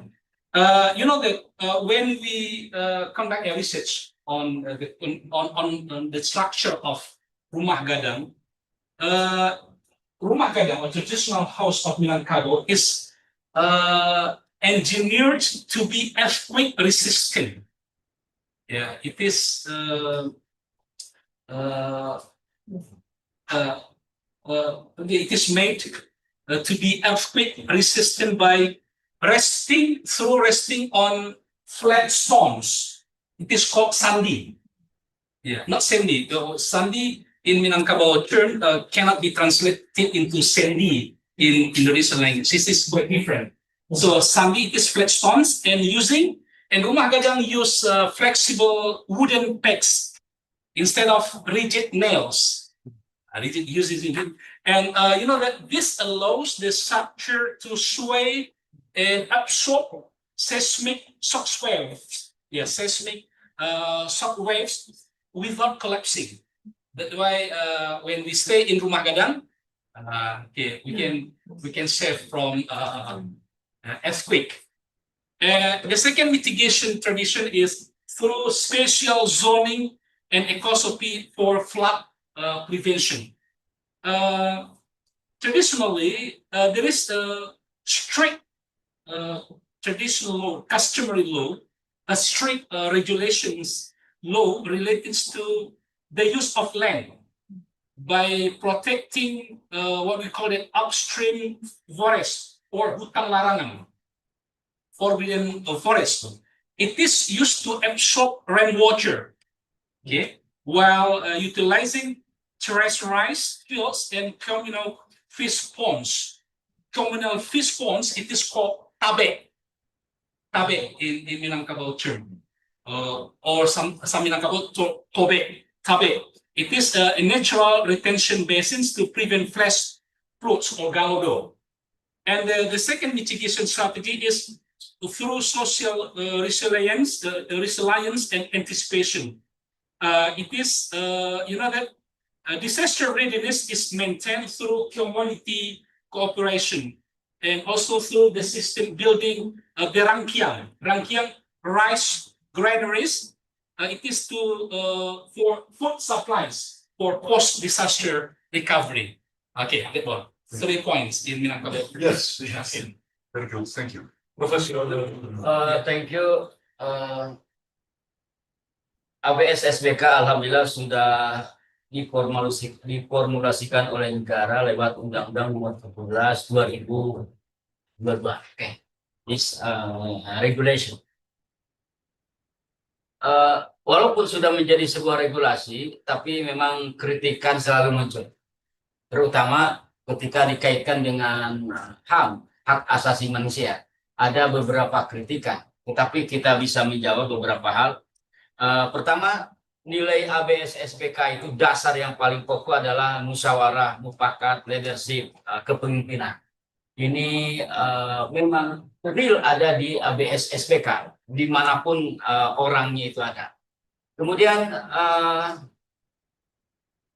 peraturan daerah, ABS SPK di tataran Sumatera Barat, pemerintah kota, kemudian diturunkan ke Perda, peraturan daerah. Masing-masing kabupaten kota memiliki perda tersendiri. Ada perda baca Quran.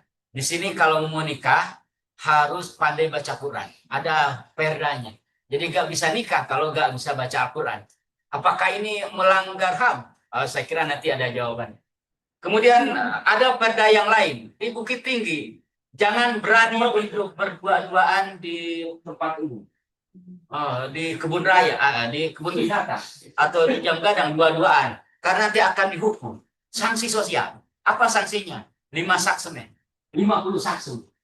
Ini adalah hukum. Apakah ini bertentangan dengan HAM?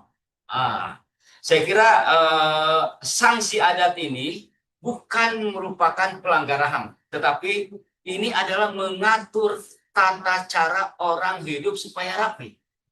Bagaimana kalau kita membiarkan anak kita membawa narkoba? Oh tidak, Minang memberikan aturan ketat. Bagaimana kita membiarkan anak kita pacaran, padahal masih SMA, Minang punya tatanan itu. Tertangkap di situ, sedang pacaran, maka dilaporkan kepada orang tuanya, suruh bayar 50 sak semen. Ini di Minang.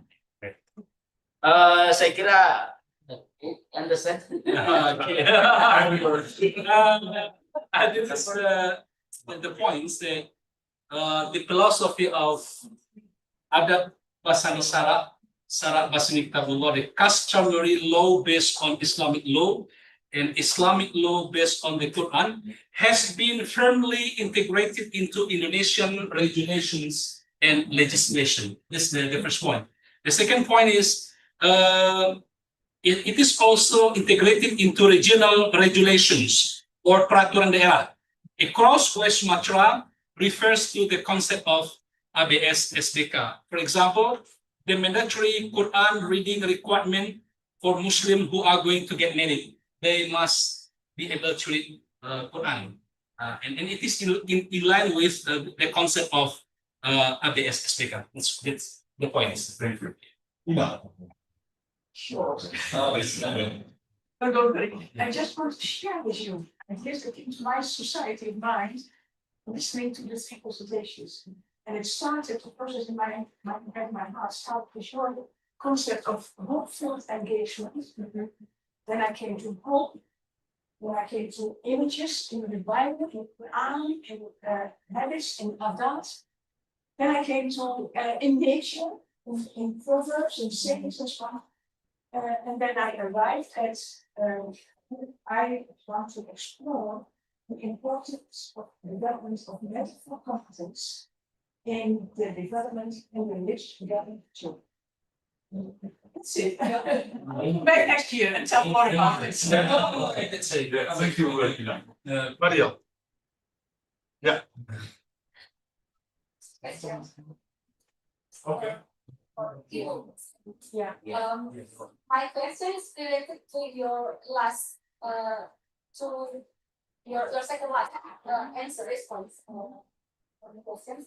So it's about eco-theology. It's the eco-theology or ecological issue or crisis has become such a common vocabulary today, and it's almost like our everyday life and language, and related to your we need action from both sides, from government and residents, like this and what. And then yeah, it's good because on one side it's really good because we get more and more larger attention from public, but on another side, I'm also concerned that this eco-theology is becoming a highly normative project because especially in Indonesia, our Ministry of Religious Affairs make it as one of its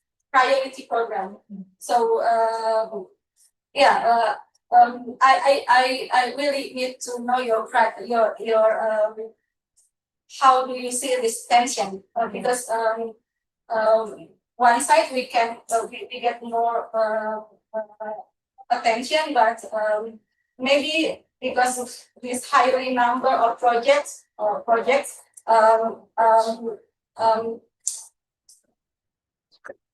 my concern is this eco-theology is becoming a highly normative project, then focus on awareness or a long-term restoration. How do you see this tension?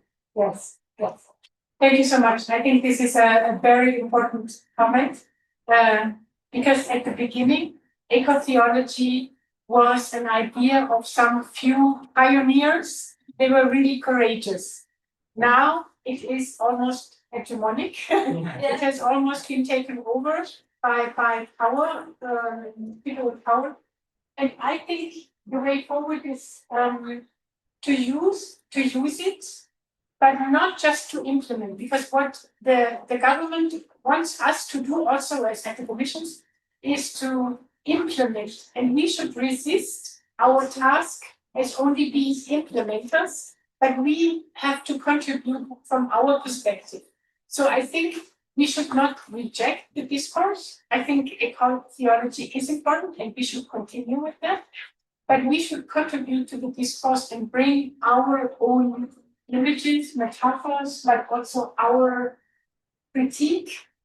So my proposal would be, let's engage in the discourse, let's challenge the government, not reject the ideas.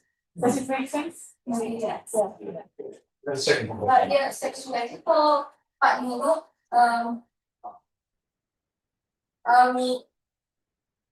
tadi di slide, Indonesia. Oke. Jadi pertanyaanku adalah bagaimana filosofi ABS-FPK ini dimaknai sebagai dekolonial, karena tadi Pak Nurul menyinggung itu di slide. Sementara pada saat yang sama, BSSBK ini menyadarkan dan menyesuaikan dirinya kepada Quran, kepada nilai-nilai Islam. Itu tidak ansih dari nilai lokal keminangan. Jadi bagaimana itu bisa dimaknai sebagai kolonial, padahal itu tidak pure dari pengetahuan produksi lokal Minangkabau. ABS SBK dalam perspektif kolonial, saya kira kita mengembalikan ABS SBK ini ke tatanan kultural asli. Tatanan kultural asli ini apa yang mengendap dalam lapisan sejarah Minangkabau. Lapisan sejarah Minangkabau ini dengan berbagai tahapan dan versinya memang sudah mulai dari abad 13, 17 sampai sekarang sudah terakumulasi. Maka ketika di sini entry point-nya, ketika kita membaca tatanan sejarah Minangkabau yang di situ pernah ada Buddha, ada Hindu, ada Islam, dan sekarang Islamnya juga ada Islam yang kemudian ada yang moderat dan lain-lain. Ini terakumulasi dalam sebuah tatanan di situ. Tetapi nilai-nilai humanistik, leadership, kebersamaan, nilai rantau, nilai pedagang, ini khas Minangkabau. Jadi ketika seorang peneliti dekolonial, dia tidak melihat masyarakat Minang atau posisi ABS SBK ini dengan perspektif dari luar, tapi harus memang dari dalam. Maka seorang dekolonial riset yang meneliti ini, pertama, wajib memahami bahasa Minang. Karena itu tidak mungkin kalau tidak paham bahasa Minang. Omong kosong, kita meneliti Minang tapi nggak paham bahasa Minang. Mustahil.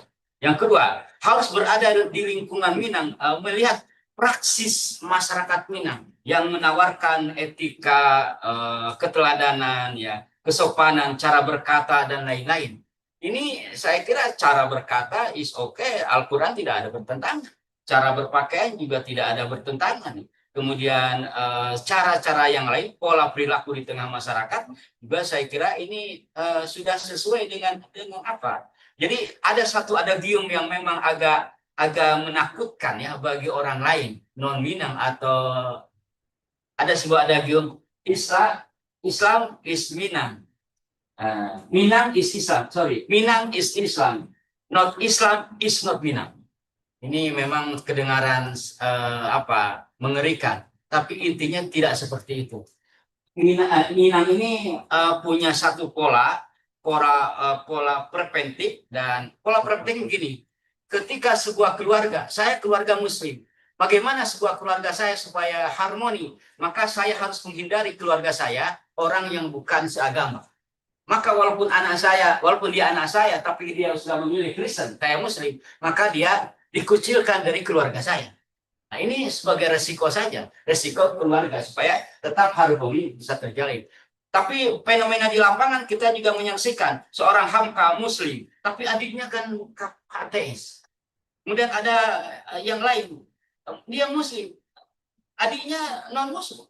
Dan ini tidak bermasalah di tengah masyarakat kita. Ini Minangnya. Nah, saya kira tidak ada benturan antara ini Al-Quran, ini ada. Karena memang ada bahasa di sara bahasa di Kitabullah ini terimplementasi dalam tatanan masyarakat di Minangkabau.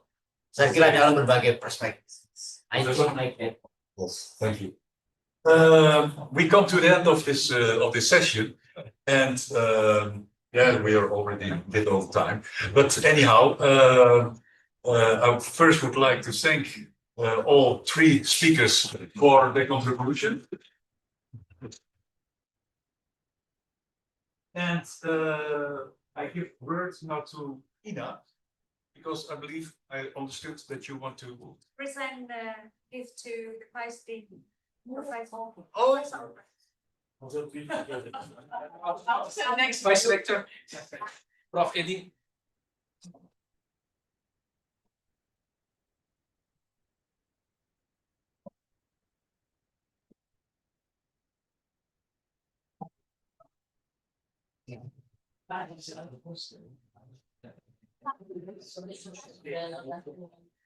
Here for Hierarchy comment. yeah, the basic progression.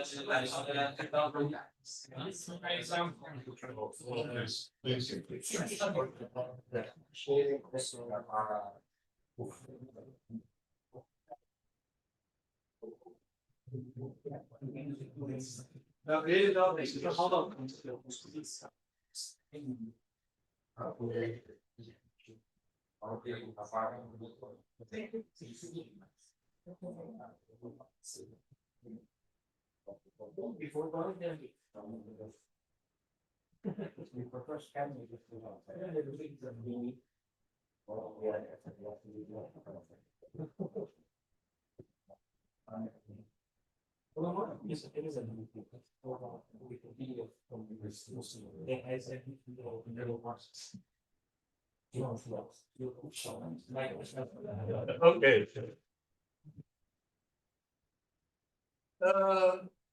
Thanks a lot for this nice surprise. Very warm. We will be back here at 1:30, and this afternoon there will be presentations by from the university. Well, let's be surprised by how it goes. You can see in the program what the titles are. There are 4 presentations, I believe, to remember. So till 1:30, break, then. Yeah. Oh, so the other room. Okay, thank you. Thank you. Next,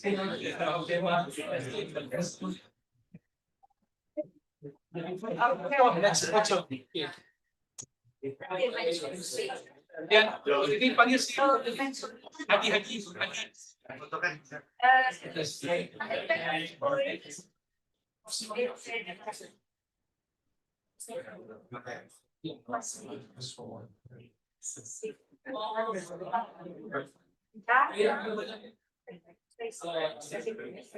Pak ini, Pak David. Silakan.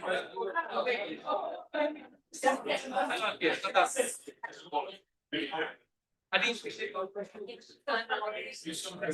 Apa dulu ya? Oke. 1, 2, 3.